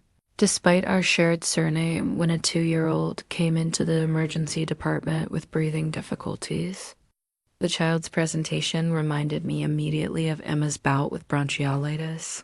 The previous winter, the same labored breathing, the same frightened expression. the same way the parent hovered anxiously nearby. "What's your assessment?" Dr. Martinez asked as we reviewed the case. "Probable viral bronchiolitis, but we need to rule out bacterial pneumonia. The child's respiratory rate is elevated and there's mild retracting. I'd recommend chest x-ray, complete blood count, and continuous pulse oximetry monitoring." "And the family?" "They're terrified. This is probably their first experience with serious respiratory distress. They need clear explanations about what we're doing and why, frequent updates, and reassurance that this condition is treatable." My recommendations were spot on, and the case resolved well with supportive care and careful monitoring. But what impressed Dr. Martinez most was my attention to the family's emotional needs. "You anticipated their questions before they asked them," she observed. "You explained procedures in language they could understand without being condescending. Where did you learn those communication skills?" "Experience," I said simply. "I've been the scared parent in the emergency room. The evaluation forms that attending physicians completed throughout my rotation consistently highlighted the same strengths: exceptional patient communication, natural empathy, strong clinical reasoning, and unusual maturity in handling difficult situations. But what meant the most to me were the thank you notes from families. "Sarah made the worst week of our lives bearable," wrote the mother of a child with appendicitis. "She explained everything clearly, answered our questions with patience, and treated our son like he was her own child. Thank you for helping me not be scared," wrote 10-year-old Ashley in crayon, along with a drawing of me wearing scrubs and a stethoscope. These notes went into Emma's baby book, along with all the other mementos of our journey. Someday, when she was old enough to understand, I'd show her how her presence in my life had made me not just a better mother, but a better doctor. The rotation ended with Dr. Foster's final evaluation meeting. "Sarah, I've supervised medical students for 15 years, and your performance has been exceptional. You have an intuitive understanding of pediatric care that can't be taught in textbooks." "Thank you, Dr. Foster. This rotation confirmed that pediatrics is exactly where I belong. I've already spoken to the residency program director about you. When you apply for a pediatric residency, you'll have my strongest possible recommendation." That evening, I picked up Emma from Jessica's apartment and drove straight to our favorite ice cream shop to celebrate. As Emma excitedly told me about her sleepover adventures, I reflected on how far we'd come. "Mama, did you help sick kids today?" Emma asked between bites of strawberry ice cream. "I did, sweetie. And you know what? All those kids reminded me of how lucky I am to have such a healthy, smart, wonderful daughter." "Will I meet the kids you help? Maybe someday. Would you like that?" Emma nodded enthusiastically. "I could show them my toys and tell them being sick isn't scary." Looking at her earnest face, I realized that Emma wasn't just witnessing my journey to become a pediatrician, she was becoming part of it. Her natural empathy, her curiosity about medicine, her comfort in healthcare settings, all of it was preparing her to be an advocate for other children, whether as a future healthcare provider herself or simply as someone who understood that healing required both medical knowledge and human compassion. The outstanding evaluation was validation that I'd chosen the right specialty, but Emma's excitement about helping other children was confirmation that we were building something bigger than just my career. We were creating a legacy of care that would impact families for generations to come. The email notification appeared on my phone at 11:47 p.m. on a Tuesday, just as I was finishing Emma's bedtime story. The subject line made my heart skip. Manuscript acceptance, Pediatric Research Quarterly. My research paper, the one I'd been working on for 18 months while juggling clinical rotations in motherhood, had been accepted for publication. "Mama, why are you crying?" Emma asked, looking concerned as tears streamed down my face. "Happy tears, baby girl." Mama's research is going to be in a very important medical journal. Is that good? It's very, very good. The paper, titled Early Intervention Strategies for Pediatric Asthma Management in Low-Income Families, a community-based approach, represented everything I'd learned about the intersection of medicine and real-world family challenges. It had grown out of my work with Tyler and dozens of other young patients whose medical conditions were complicated by social and economic factors.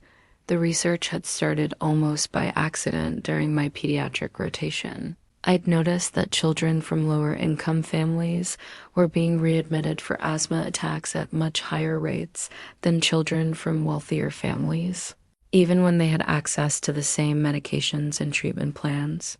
The difference wasn't medical, it was practical. Dr. Foster had encouraged my curiosity when I'd presented my observations during a case review meeting.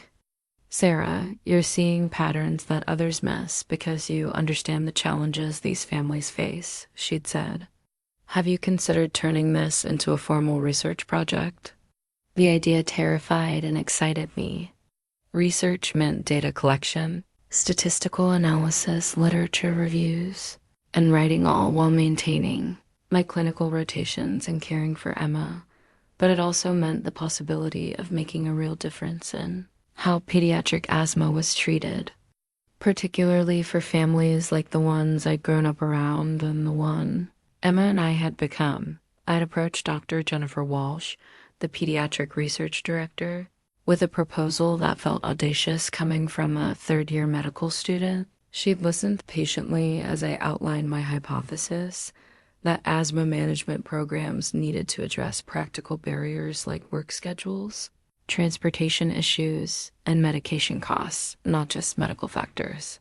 This is ambitious for a student project, Dr. Walsh had said, but you're onto something important. Let's see if we can make this work. The next 18 months had been a whirlwind of data collection, family interviews, and late-night statistical analysis. Emma had become my research assistant in the most literal sense, sitting quietly during family interviews, helping me organize paperwork, and serving as a conversation starter with children who were initially shy about participating in the study. Emma understands what it's like when mommies and daddies worry about medical stuff. I'd explain to families, and children would immediately warm up, eager to show Emma their inhalers or tell her about their breathing treatments. The research revealed exactly what I'd suspected. Families struggling with asthma, management weren't failing because they didn't understand the medical aspects. They were failing because the medical system didn't understand their practical constraints. Parents who worked multiple jobs couldn't attend daytime appointments. Families without reliable transportation couldn't get to specialty clinics. Children who felt different from their peers would skip medications rather than use inhalers at school. My proposed solution was revolutionary in its simplicity: bring the care to the families. Instead of expecting families to navigate complex medical systems, I developed a community-based intervention program that included home visits from respiratory therapists, school-based medication management, and peer support groups for both children and parents. The pilot program had been implemented in 3 Baltimore neighborhoods with high pediatric asthma rates. The results were dramatic: a 60% reduction in emergency department visits, a 45% improvement in medication compliance, and significant improvements in quality of life measures for both children and families. But the most meaningful validation had come from families themselves. Maria Santos, whose 7-year-old son Carlos had been hospitalized 6 times in 2 years before joining the program, had been particularly eloquent during our final interview. For the first time, someone understood that I couldn't take time off work for monthly doctor appointments without losing my job, she'd said. When the respiratory therapist came to our house and taught Carlos how to use his inhaler properly, and when they helped arrange for him to keep a backup inhaler at school, everything changed. Carlos started feeling normal, and I stopped feeling like a bad mother. Writing the research paper had been a marathon of late-night sessions after Emma went to bed, weekend library trips where she'd color quietly while I analyzed data, and countless revisions that Dr. Walsh and I refined through email exchanges during my clinical rotations. The methodology section had been particularly challenging, explaining how I'd adapted standard research protocols to accommodate families' real-world constraints while maintaining scientific rigor. The discussion section had been even harder, as I tried to balance objective analysis with the passionate advocacy I felt for the families we'd served. Emma had been remarkably patient throughout the writing process, though she'd developed her own understanding of what the research meant. Mama is helping doctors learn how to help kids breathe better, she'd explained to Jessica during one of our study group sessions, especially kids whose families don't have lots of money. The submission process had been nerve-wracking. Pediatric Research Quarterly was one of the most prestigious journals in the field, and I was a medical student from a single-parent household submitting research that challenged established approaches to pediatric care. The peer review process had taken 6 months, during which I'd checked my email obsessively and tried to prepare myself for rejection. The reviewers' comments, when they'd finally arrived, had been overwhelmingly positive. This research addresses a critical gap in pediatric asthma management, one reviewer had written. The community-based approach represents an innovative and much-needed perspective on health disparities in pediatric care. Now, holding my phone. With the acceptance notification still glowing on the screen, I felt overwhelmed by the magnitude of what this meant. My name would appear in medical literature alongside established researchers. The work Emma and I had sacrificed so much to complete would be read by pediatricians across the country and potentially around the world. But more importantly, the research would help children like Tyler and Carlos' kids whose medical needs were complicated by social and economic factors that traditional medicine often ignored. I called Dr. Walsh first, despite the late hour. She answered on the second ring as if she'd been waiting. "Sarah, I just saw the email. Congratulations. This is a tremendous achievement." "I can't believe it's real," I said, my voice shaking. "With emotion, believe it. You've produced research that will change how we approach pediatric asthma management, and as a third-year medical student, no less. This is going to open doors for you that you can't even imagine yet." The next morning, I shared the news with my study group over coffee. Their reaction was immediate and enthusiastic. "Holy shit."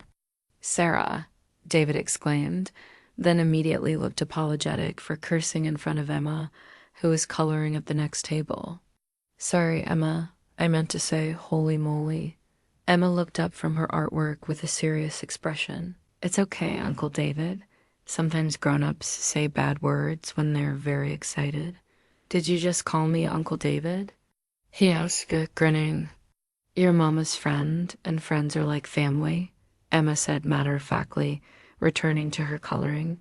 The casual way Emma referred to my classmates as family brought tears to my eyes. She'd grown up understanding that family wasn't just about blood relations. It was about people who showed up, who cared, who celebrated your successes and supported you through challenges. Jessica immediately started making calls to share the news with professors and mentors. "This is huge," she kept saying. "Medical students don't usually get first author publications in major journals. This is going to make you incredibly competitive for residency." Mark, ever practical, was already thinking ahead. "You should present this research at conferences. Pediatric academic medicine conferences, health disparity symposiums, maybe, even community health meetings." The response from faculty was swift and enthusiastic. Dr. Foster called personally to congratulate me and immediately invited me to present the research at the next pediatric department grand rounds. Dr. Walsh arranged for me to be featured in the medical school's newsletter and suggested I apply for competitive research fellowships, but the most meaningful response came from families who had participated in the study. Word spread quickly through the Baltimore neighborhoods where we'd implemented the program, and parents began reaching out to share how the research had impacted their lives. Carlos's mother, Maria, sent a handwritten note along with a photo of Carlos playing soccer, something he'd been unable to do before the intervention program. "Thank you for seeing us," she wrote. Not just seeing Carlos's asthma, but seeing our family and understanding what we needed. Your research didn't just help my son breathe better, it helped our whole family breathe easier. The publication process moved quickly once the paper was accepted. I worked with the journal's editors to finalize figures and tables, wrote a summary for the lay press, and prepared for the media attention that Dr. Walsh assured we would follow. Research that bridges clinical medicine and social justice gets attention, she explained, especially when it comes from someone with your background. You're going to be interviewed, probably invited to speak at conferences, maybe even asked to consult on policy initiatives. The thought of national attention was both thrilling and terrifying. I'd become comfortable advocating for individual patients and families, but the idea of representing broader policy changes felt enormous.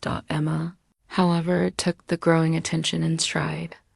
When a photographer from the medical school came to take pictures for the newsletter feature, she insisted on being included. "I helped with the research too," she told the photographer seriously.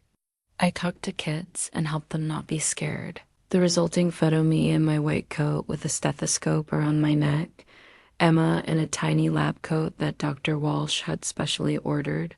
Both of us standing in front of the research lab became iconic within Johns Hopkins. It appeared in the newsletter, on the medical school's website, and eventually in national medical publications when the story was picked up by larger outlets. Dr. Walsh used the photo to illustrate talks about diversity in medical research, arguing that researchers with lived experience of the communities they study bring invaluable perspectives to scientific inquiry. Sarah Martinez represents the future of academic medicine, she would say in these presentations. She doesn't just study health disparities, she's lived them, overcome them, and used that experience to develop more effective interventions. The research opened doors I hadn't expected. I was invited to join the medical school's Health Equity Research Consortium, a group of faculty and advanced students working on projects related to social determinants of health. I was asked to review manuscripts for other journals, serve on grant review panels, and consult on community health initiatives. But perhaps most importantly, the research established my reputation within pediatric academic medicine. When residency application season arrived, I wouldn't just be the single mother who'd overcome obstacles, I'd be the researcher who'd made meaningful contributions to pediatric care while overcoming those obstacles. The day the journal issue containing my paper arrived in the mail, I opened it immediately, my hands shaking as I found my article. There it was, Early Intervention Strategies for Pediatric Asthma Management in Low-Income Families, a community-based approach by Sarah Martinez, MD candidate, with co-authors Dr. Jennifer Walsh and Dr. Amanda Foster. "Look, Emma," I said, showing her the page. "This is Mama's research paper. It's going to help doctors take better care of kids who have trouble breathing." Emma studied the page seriously, running her finger along the lines of text she couldn't yet read. "Will you read it to me?" "It's pretty long and uses big words," I warned. "That's okay." I like big words, so I spent the afternoon reading my research paper aloud to my 3-year-old daughter, translating complex medical concepts into language she could understand, explaining statistical significance in terms of helping more kids feel better, and describing methodology as the careful way doctors learn new things. Emma listened attentively, asking questions that often cut straight to the heart of the matter. Why didn't doctors think about families' problems before? Will all kids with asthma get this help now? Are you going to do more research? Her questions reminded me that the paper was just the beginning. The research had proven that community-based interventions could dramatically improve pediatric asthma outcomes, but implementation would require systemic changes in how healthcare was delivered and funded. That night, as I tucked Emma into bed, she surprised me with one final observation about the day. "Mama, I think your research is really good because you remember what it feels like to be worried about medicine stuff." "What do you mean, sweetie?" "When I was little and had fevers, you were scared, but you helped me feel better. Now you're helping other mommies and daddies not be scared when their kids are sick." Her insight took my breath away. At 3 years old, Emma had grasped something that many medical professionals struggled to understand. The most effective healthcare providers are often those who have experienced vulnerability themselves. The published paper represented 18 months of intensive work, but it also represented the culmination of everything our journey had taught me about medicine, advocacy, and the power of understanding patients' lived experiences. It was validation that my unconventional path to medicine wasn't a liability, it was an asset that would help me serve families more effectively than I ever could have imagined. The birthday card sat in a shoebox in my closet, sealed and unopened. Every year on Emma's birthday, I would write out cards to my parents and extended family, complete with photos of Emma blowing out candles, opening presents, laughing with the chosen family we built in Baltimore. Every year, I would address the envelopes, apply stamps, and walk them to the mailbox. And every year, I would stop at the last moment and bring them back home. 4 years of silence. 4 birthdays, 2 Christmases, countless milestones that should have been shared with grandparents who had chosen pride over love. The unopened cards were my own form of torture physical reminders of the family that could have been, should have been, but wasn't. Emma's 4th birthday party was a joyful chaos of medical school friends, their children, and the extended Baltimore family we'd created. Jessica had made an elaborate princess cake, Mark had organized party games, and David had somehow convinced Dr. Foster to stop by with a gift, a child-sized stethoscope that made Emma squeal with delight. "I'm going to listen to everyone's hearts," Emma announced, immediately beginning her rounds of the party guests. Watching her confident interaction with adults, her easy friendships with other children, her genuine excitement about the medical equipment that was becoming increasingly familiar in our lives, I felt simultaneous pride and profound sadness. My parents were missing all of this, missing the incredible person their granddaughter was becoming. That evening, after the last guest had left and Emma had finally crashed from her sugar high, I found myself staring at this year's unopened birthday card. It contained photos from her party, updates about her development, information about my research publication, details about my upcoming residency applications. Everything grandparents should want to know about their granddaughter and daughter. "Mama, why do you look sad?" Emma asked, appearing in my bedroom doorway in her princess pajamas. "Just thinking about family, sweetie. Our family made my birthday really special," she said, climbing onto my bed. "Uncle David and Aunt Jessica and Uncle Mark and everyone. They did, didn't they? Mama, do I have other family? Like a grandma and grandpa?" The question I'd been dreading had finally come, delivered with the innocence and directness that only a 4-year-old can manage. I'd prepared for this moment, but preparation hadn't made it easier. "You do have a grandmother and grandfather?" I said carefully. "They live in California, where Mama grew up. Why don't they come to my birthday parties?" Sometimes grown-ups make choices that hurt people they love. Your grandparents made some choices before you were born that made it hard for us to be close to them. Emma considered this with the seriousness she applied to complex problems. Did they make bad choices because they don't know how wonderful I am? The simplicity of her question broke my heart. "I think they would love you very much if they knew you, Emma, but sometimes people let fear make their decisions instead of love. Maybe we could send them pictures so they know I'm wonderful." I looked at the birthday card in my hands, then at Emma's hopeful face. Maybe we could.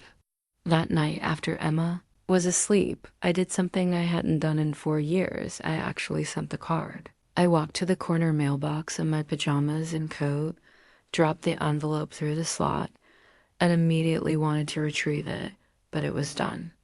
After 4 years of silence, I'd opened a door to communication, not for my sake, but for Emma's. The response came 2 weeks later in the form of a brief email from my mother. No acknowledgement of the photos, no comment on Emma's obvious intelligence and personality, no congratulations on my research publication or academic achievements. Just 3 sentences. Thank you for the pictures. Emma looks healthy. We hope you're doing well. I stared at the email for 20 minutes, reading and rereading those sterile words. 4 years of single parenthood, medical school, research publication, and raising an extraordinary child, and the most they could manage was Emma looks healthy. The anger that followed was cleaner and more liberating than the sadness I'd been carrying. I realized that I'd been grieving not just the loss of my parents' support, but the fantasy of parents who might eventually recognize their mistake and embrace the life Emma and I had built. The email clarified that those parents didn't exist, never had existed, probably never would exist. Emma noticed my mood immediately. Mama, you seem mad. A little bit, sweetie. But not at you. At the grandparents? Her perceptiveness continued to amaze me. Yes, a little bit at them. But mostly I'm sad that they're missing out on knowing you. Their loss, Emma said matter-of-factly, a phrase she'd clearly picked up from one of our chosen family members. Their loss, I agreed, smiling despite myself. The semester continued with its usual intensity clinical rotations, research responsibilities, residency application preparation, and the constant juggling act of single parenthood. But something had shifted after that email exchange. I stopped, checking my phone, hopefully for messages from California. I stopped crafting imaginary reconciliation scenarios in my head. I stopped feeling guilty about the choice I'd made to keep Emma and pursue medicine. Instead, I focused on the family that had chosen to stay. Jessica, who now insisted Emma call. Her Aunt Jessica and included her in every holiday celebration. Mark, who had taught Emma to play chess and treated her with the same respect he showed adults. David, who brought her books and always remembered to ask about her latest interests. Dr. Foster, who had become an informal mentor and grandmother figure, offering wisdom about both medicine and life. Maria from the coffee shop visited for Thanksgiving, bringing homemade tamales and stories about her own children's achievements. She looked around our Baltimore apartment, decorated with Emma's artwork, medical school honors certificates, and photos of our chosen family, and nodded approvingly. Mia, you've built something beautiful here, she said. Some families are born and some families are made. Both are real. The Christmas card from my parents arrived with no return address, containing only a generic holiday message and a $50 gift card to a toy store. No personal note, no acknowledgement of Emma's letter to Santa that I'd included with our holiday card to them. No recognition of my matching into a pediatric residency program. Emma studied the card with interest. They sent this to me? Yes, sweetie. It doesn't say anything about me.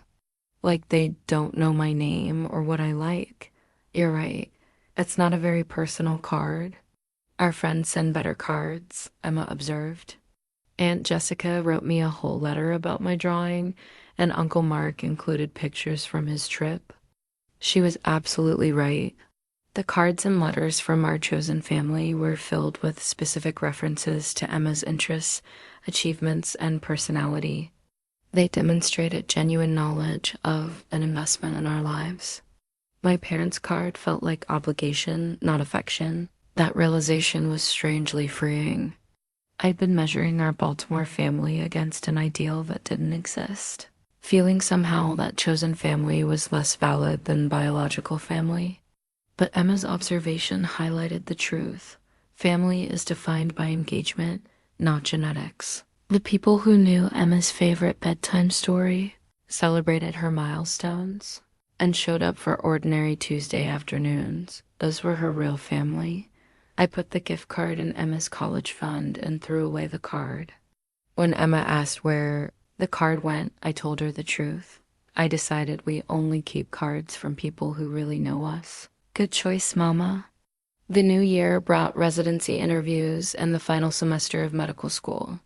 As I prepared for the next phase of our journey, I felt lighter than I had in years.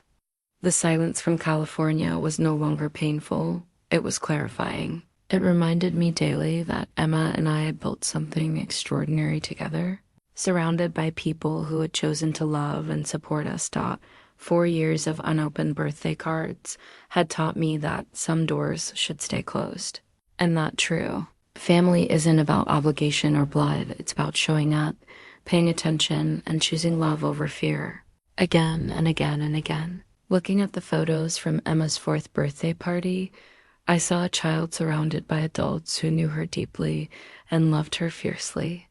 That was worth more than any card from strangers who happened to share our DNA but had never bothered to learn who we really were. The residency match envelope lay on my kitchen table like a time bomb. March 15th match day had finally arrived, and every 4th-year medical student in the country would learn their fate simultaneously at noon Eastern time. Emma, now 4 and acutely aware that today was very important for Mama, sat beside me eating cereal and occasionally patting my arm reassuringly. "Are you scared, Mama?" "A little nervous," I admitted, "but excited too. Did you do your best?" "I did my very best." "Then it will be good," Emma said with the confidence that only children possess. The morning felt surreal.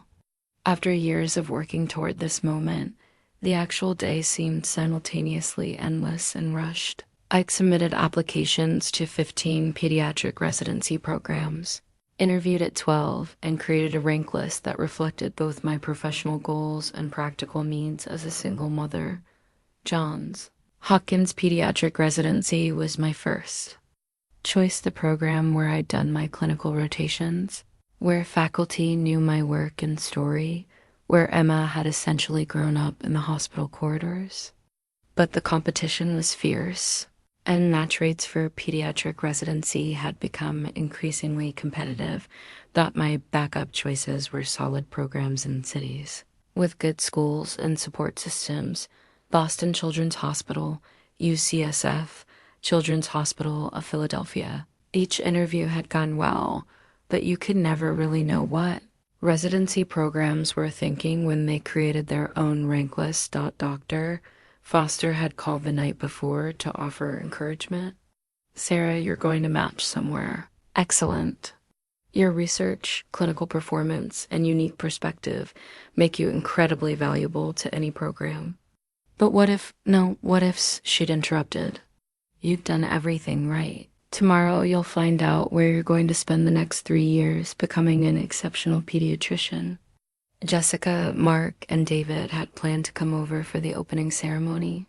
Match day had become a tradition in medical schools, simultaneous. Envelope opening, followed by either celebration or consolation, depending on the results. Our little chosen family had been through every major milestone together. This one wouldn't be different. At 11:45 a.m. My phone started buzzing with texts from classmates. So nervous I might throw up. Can't stop shaking. This is worse than waiting for MCAT scores. I turned off the phone and focused on Emma, who was now coloring a picture of me in a doctor's coat with "Best Mama Doctor" written in purple. Crayon across the top. The knock on our door came at exactly 11:58. Jessica burst in carrying balloons. Mark had a bottle of champagne, and David held a backup box of tissues, just in case. They arranged themselves around our small kitchen table, while Emma appointed herself official photographer with the digital camera Dr. Foster had given her for Christmas. "Everyone ready?" Jessica asked, checking her watch. "As ready as I'll ever be," I said, my hands shaking as I reached for the envelope. "Wait," Emma called out. Everyone hold hands first. We formed a circle around the table, our mismatched but perfect family, and squeezed hands tight. Emma closed her eyes and made what I assumed was a wish, though she didn't share it out loud at exactly noon. I tore open the envelope with hands that were trembling so badly I could barely grip the paper. I unfolded the letter and read the first line. Congratulations. You have matched to your first choice, Johns Hopkins Pediatric Residency Program. The scream that came out of my mouth was involuntary and loud enough to probably alarm the neighbors. Emma immediately started jumping up and down. David opened the champagne with a satisfying pop, and Jessica burst into tears of joy. Johns Hopkins? I shouted, waving the letter in the air. I matched at Johns Hopkins. I knew it, Mark said, hugging me so tightly he lifted me off the ground. I absolutely knew it. Emma grabbed the letter from my hands and pretended to read it aloud. Emma's mama is going to be the best doctor at the best hospital, and everyone will be very lucky to have her. The celebration that followed was chaotic and perfect. We called Dr. Foster, who answered on the first ring as if she'd been waiting. Sarah, tell me everything. Hopkins. I matched at Hopkins? Of course you did. This is wonderful news. Dr. Martinez, the residency director, called me this morning. You were their top choice. They're thrilled to have you. The rest of the day blurred together in a haze of phone calls, congratulations, and planning for the next phase of our journey. Dr. Walsh stopped by with flowers and a bottle of sparkling cider for Emma. Maria called from California, crying with happiness when she heard the news. Even some of the families from my research study sent congratulatory messages. They'd been following my journey and felt invested in my success. But the most meaningful moment came that evening, after everyone had left and Emma and I were getting ready for bed. She climbed onto my lap as I reviewed the residency packet one more time. Mama, what does it mean that you matched at Hopkins? It means I get to stay here in Baltimore, where all our friends are, and learn to be a pediatrician at the same hospital where I've been studying, and you'll take care of sick kids. That's right. For the next 3 years, I'll work with very experienced doctors who will teach me everything I need to know about helping children feel better. Emma was quiet for a moment, processing this information. Will you still be my mama while you're learning?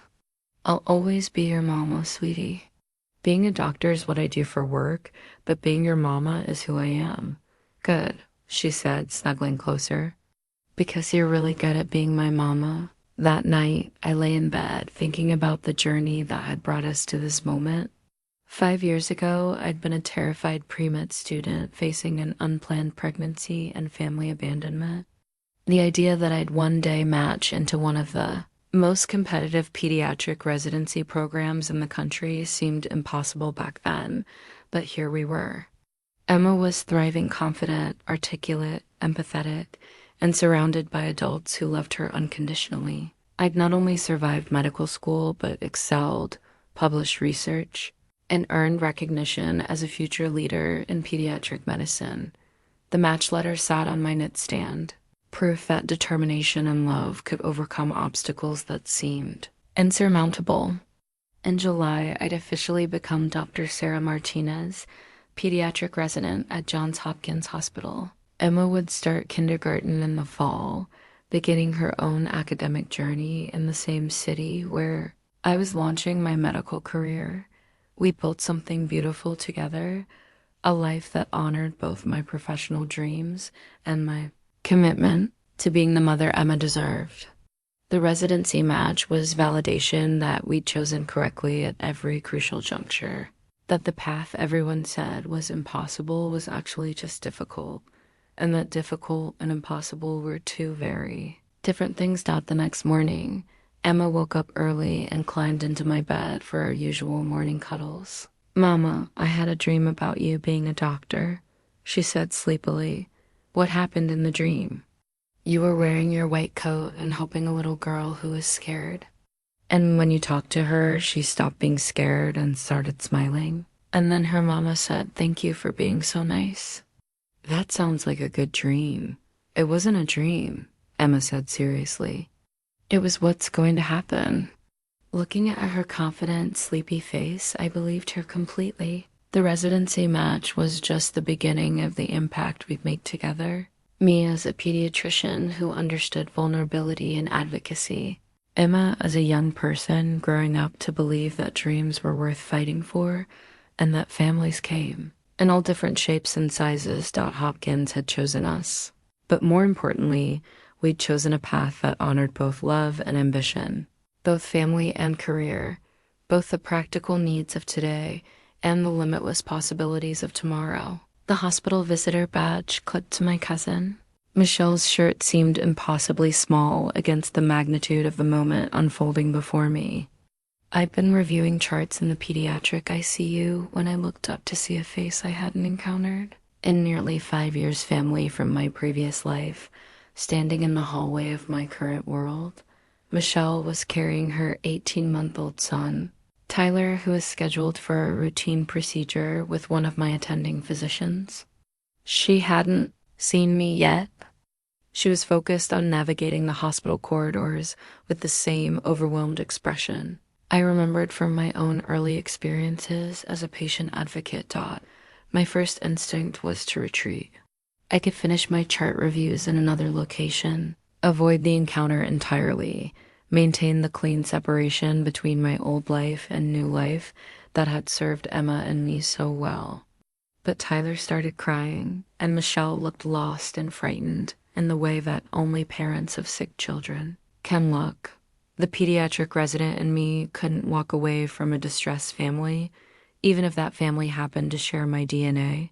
Michelle, I approached cautiously, still wearing my scrubs and stethoscope from morning rounds. She turned, and her expression shifted through surprise, recognition, and something approaching shock. Sarah. Oh my God, Sarah. Hi, Michelle. Is everything okay? Is Tyler all right? Yes, he's fine.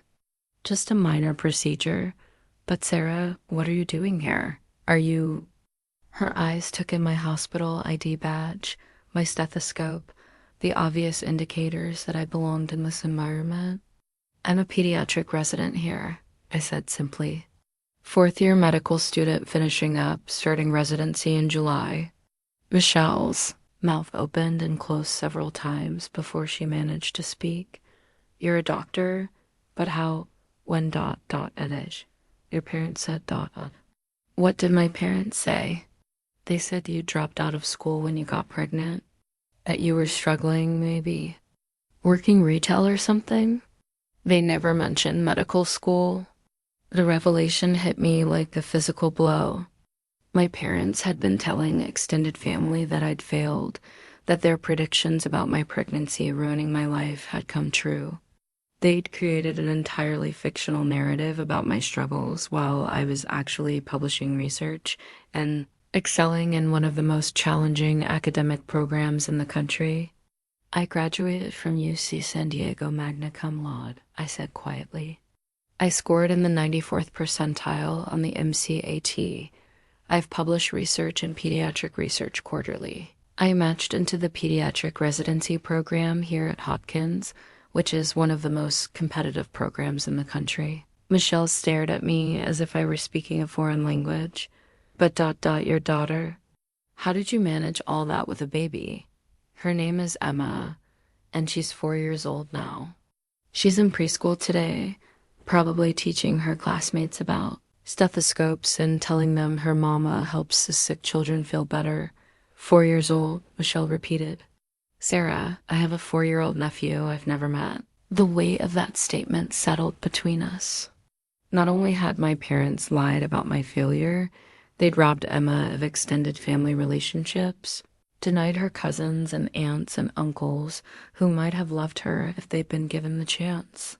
Tyler chose that moment to reach for my stethoscope, his earlier crying forgotten in favor of curiosity about the interesting medical equipment. Without thinking, I let him hold it, automatically shifting into the gentle, engaging manner I developed with pediatric patients. That's a stethoscope, I told him softly.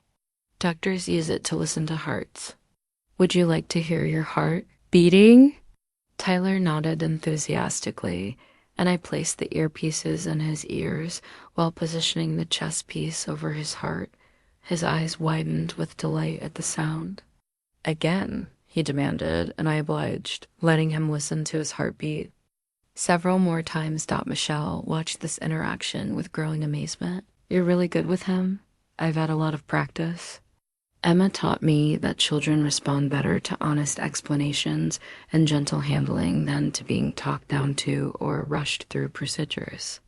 Emma sounds wonderful. She is. She's brilliant and funny and empathetic. She understands that Mama's work involves helping families during scary times, and she's incredibly proud of what we've accomplished together. Michelle shifted Tyler to her other hip, clearly struggling with how to process this information. Sarah, I don't understand. Why didn't anyone know? Why did your parents tell everyone you'd failed? Because admitting I'd succeeded would have meant admitting they were wrong. It would have meant acknowledging that abandoning their pregnant daughter and granddaughter was a choice, not a necessity. They abandoned you? The question hung in the air between us. I could see Michelle mentally reviewing years of family gatherings, holiday conversations, and casual updates where my parents had apparently painted me as a cautionary tale rather than a success story. They cut off all financial and emotional support when I told them I was keeping the baby, I explained. They said I was ruining my life and theirs.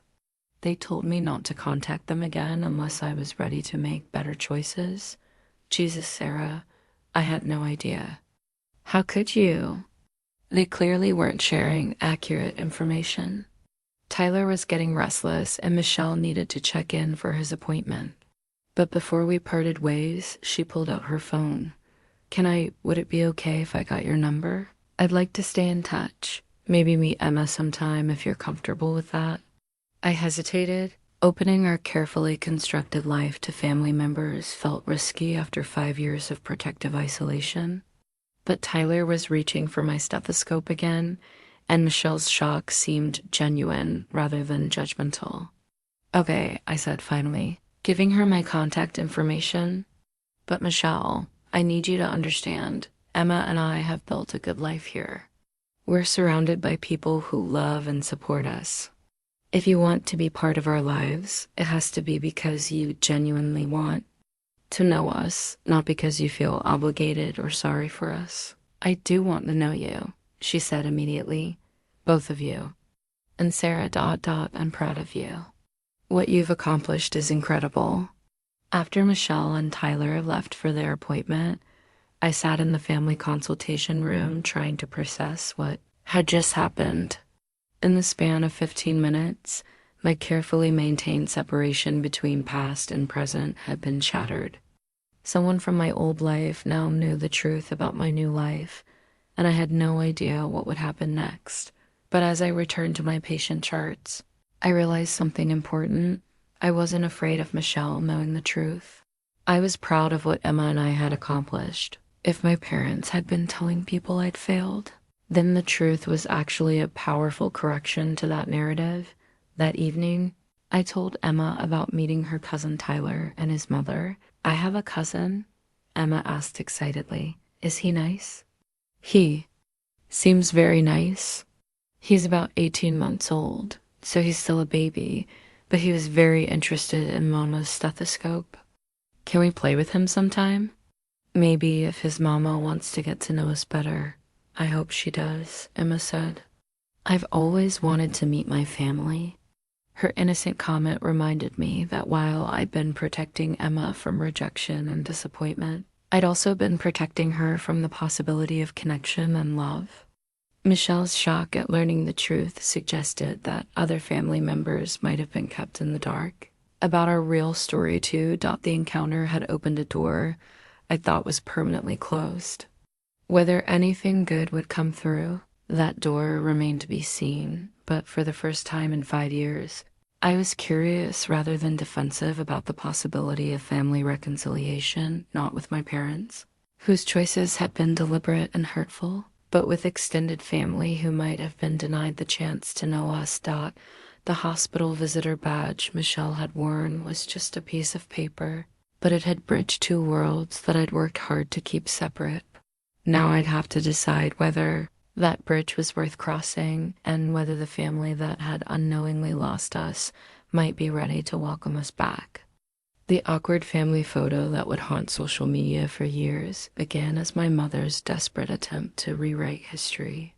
My parents appeared at my medical school graduation ceremony uninvited, unannounced, and completely unprepared for the reality of what Emma and I had become. I was adjusting my hood in the staging area when I heard my name called in a voice I hadn't heard in person for 5 years. I turned to see my parents standing behind the rope that separated graduates from family members, both of them looking older and somehow smaller than I remembered. "Sarah," my mother said, her voice tight with emotion I couldn't identify. "Congratulations." Emma, who was with Jessica and our chosen family in the audience seating, hadn't seen them yet. For a moment, I considered pretending I hadn't heard them, walking away and letting graduation proceed without this complication. But the little girl in me, the one who had always wanted their approval, made me stop and acknowledge them. "Mom, Dad, what are you doing here?" "We came to see you graduate," my father said, as if this were the most natural thing in the world instead of the first time they'd acknowledged my existence in 5 years. "How did you even know about graduation?" My mother's expression shifted, and I could see her calculating how much truth to reveal. "Michelle called us. She told us about your achievements."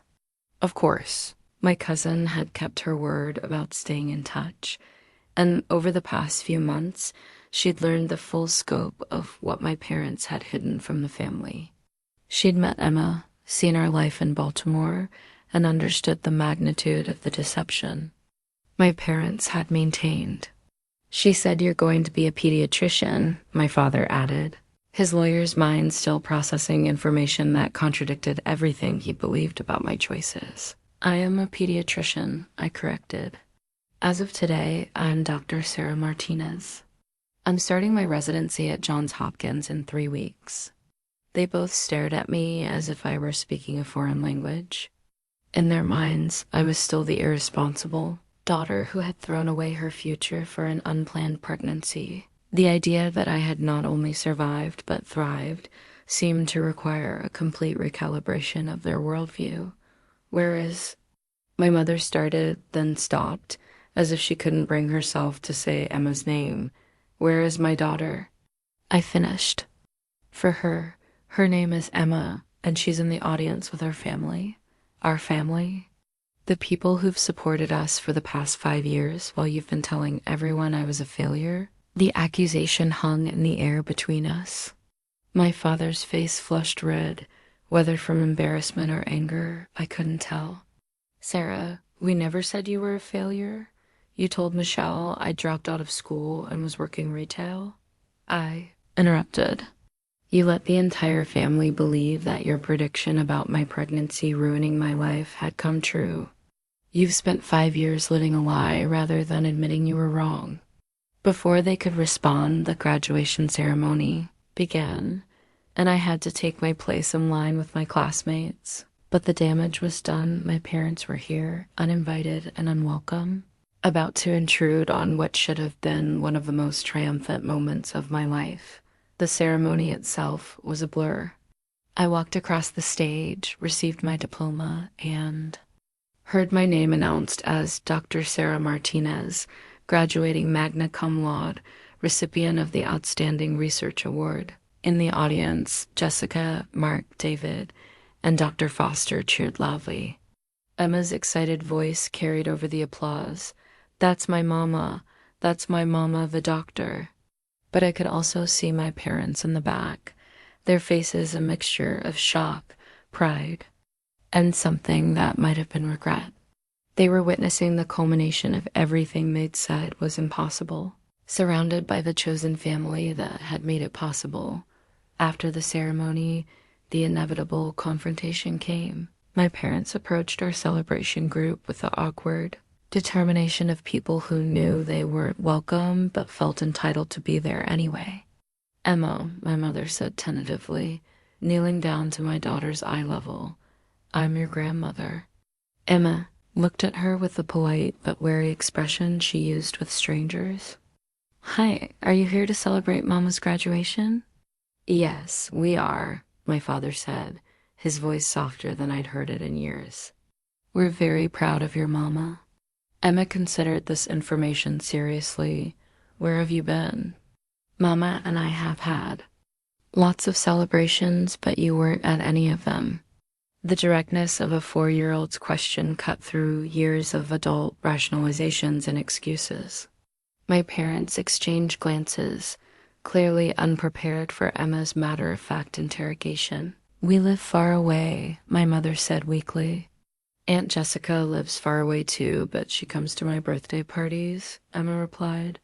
And Uncle Mark sends me letters. And Dr. Foster visits us all the time. Each comparison highlighted how thoroughly my parents had abdicated their roles while others had stepped in to fill the void. Jessica, sensing the tension, moved closer to Emma protectively. Emma, sweetheart, why don't we go get some punch? She suggested.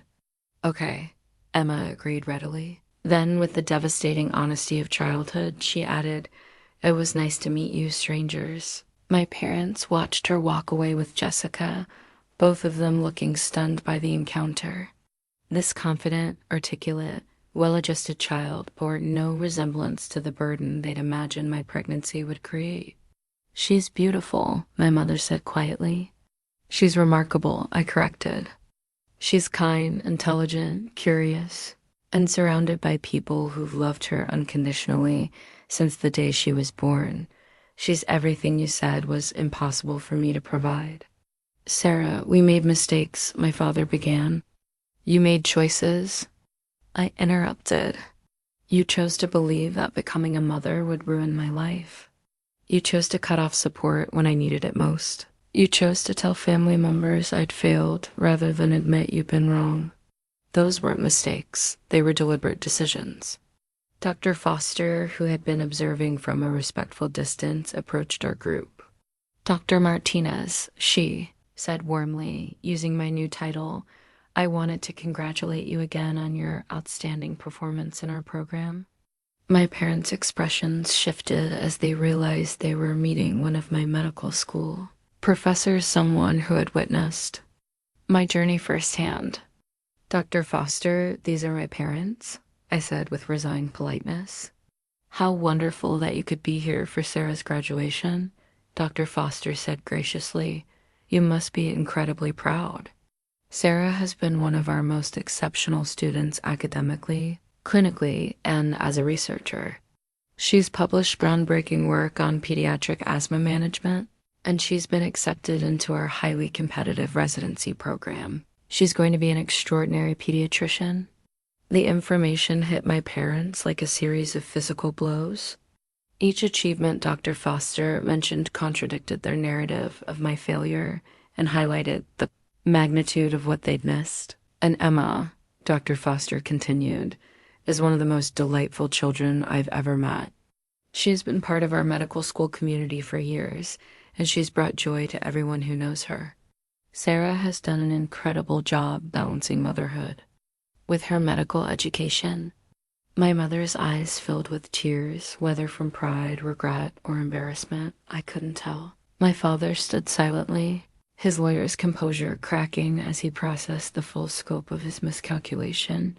After Dr. Foster moved on to congratulate other graduates, we stood in uncomfortable silence. Emma had returned with Jessica and was now showing her diploma to Mark and David, completely absorbed in the celebration with the family that had actually shown up for her.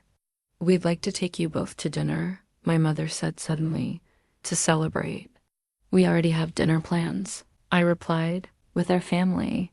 We're your family too, my father insisted. You were my family, I corrected. You stopped being my family when you decided that your pride was more important than your daughter and granddaughter. Can we at least take a picture together? My mother asked desperately. for Emma to have someday. The request felt manipulative, an attempt to create evidence of involvement they hadn't actually provided. But Emma, overhearing, perked up with interest. A picture with the grandparents, like a real family picture. Her excitement made my heart ache. Despite everything I'd told her about their absence, she still harbored the natural desire for extended family that most children take for granted. Sure, sweetheart, I said, unable to deny her this moment. Even if it felt hollow to me, the resulting photograph was awkward and forced my parents standing stiffly beside Emma and me, all of us smiling for the camera while emotional undercurrents swirled beneath the surface. My mother posted it on social media within hours with a caption that read, "So proud of our daughter, Dr. Sarah Martinez, and our beautiful granddaughter, Emma." The photo generated dozens of comments from family members who were shocked to learn I'd become a doctor, confused about why they'd never met Emma, and questioning what they'd been told about my life over the past 5 years. Michelle called that evening. "Sarah, I saw the photo. How did that happen?" They showed up uninvited. I think they're trying to control the narrative now that the truth is out. The family is talking. People are putting together that they've been lied to about you for years. Some of them are pretty upset. The irony wasn't lost on me. My parents had spent 5 years protecting their reputation by claiming I'd failed, only to have their deception exposed in the most public way possible. Now they were scrambling to rewrite history again, trying to position themselves as supportive parents who had always believed in my success. But Emma, sitting beside me as I talked to Michelle, had her own perspective on the day. "Mama, the grandparents seem sad." "Why do you think they seem sad?" "Because they missed everything. They missed me learning to walk and talk and read. They missed your graduation from school before this school. They missed my birthday parties and Christmas morning and when I was sick and you took such good care of me." Her assessment was devastatingly accurate. My parents hadn't just missed events, they'd missed the entire story of who we'd become. They'd shown up for the finale without experiencing any of the journey, expecting to claim credit for a success they'd actively opposed. The photo would become a symbol of everything complicated about family. The difference between showing up and being present, between claiming relationships and building them, between love and obligation. But for Emma, it represented something simpler, proof that even strangers who shared her DNA could recognize that her mama was pretty amazing. Looking at that awkward family portrait, I realized that my parents' attempted reconciliation wasn't really about Emma and me. It was about them trying to salvage their own image now that their deception had been exposed. Real reconciliation would require acknowledgement of harm, genuine apology, and changed behavior. The photo proved they weren't ready for any of those things yet.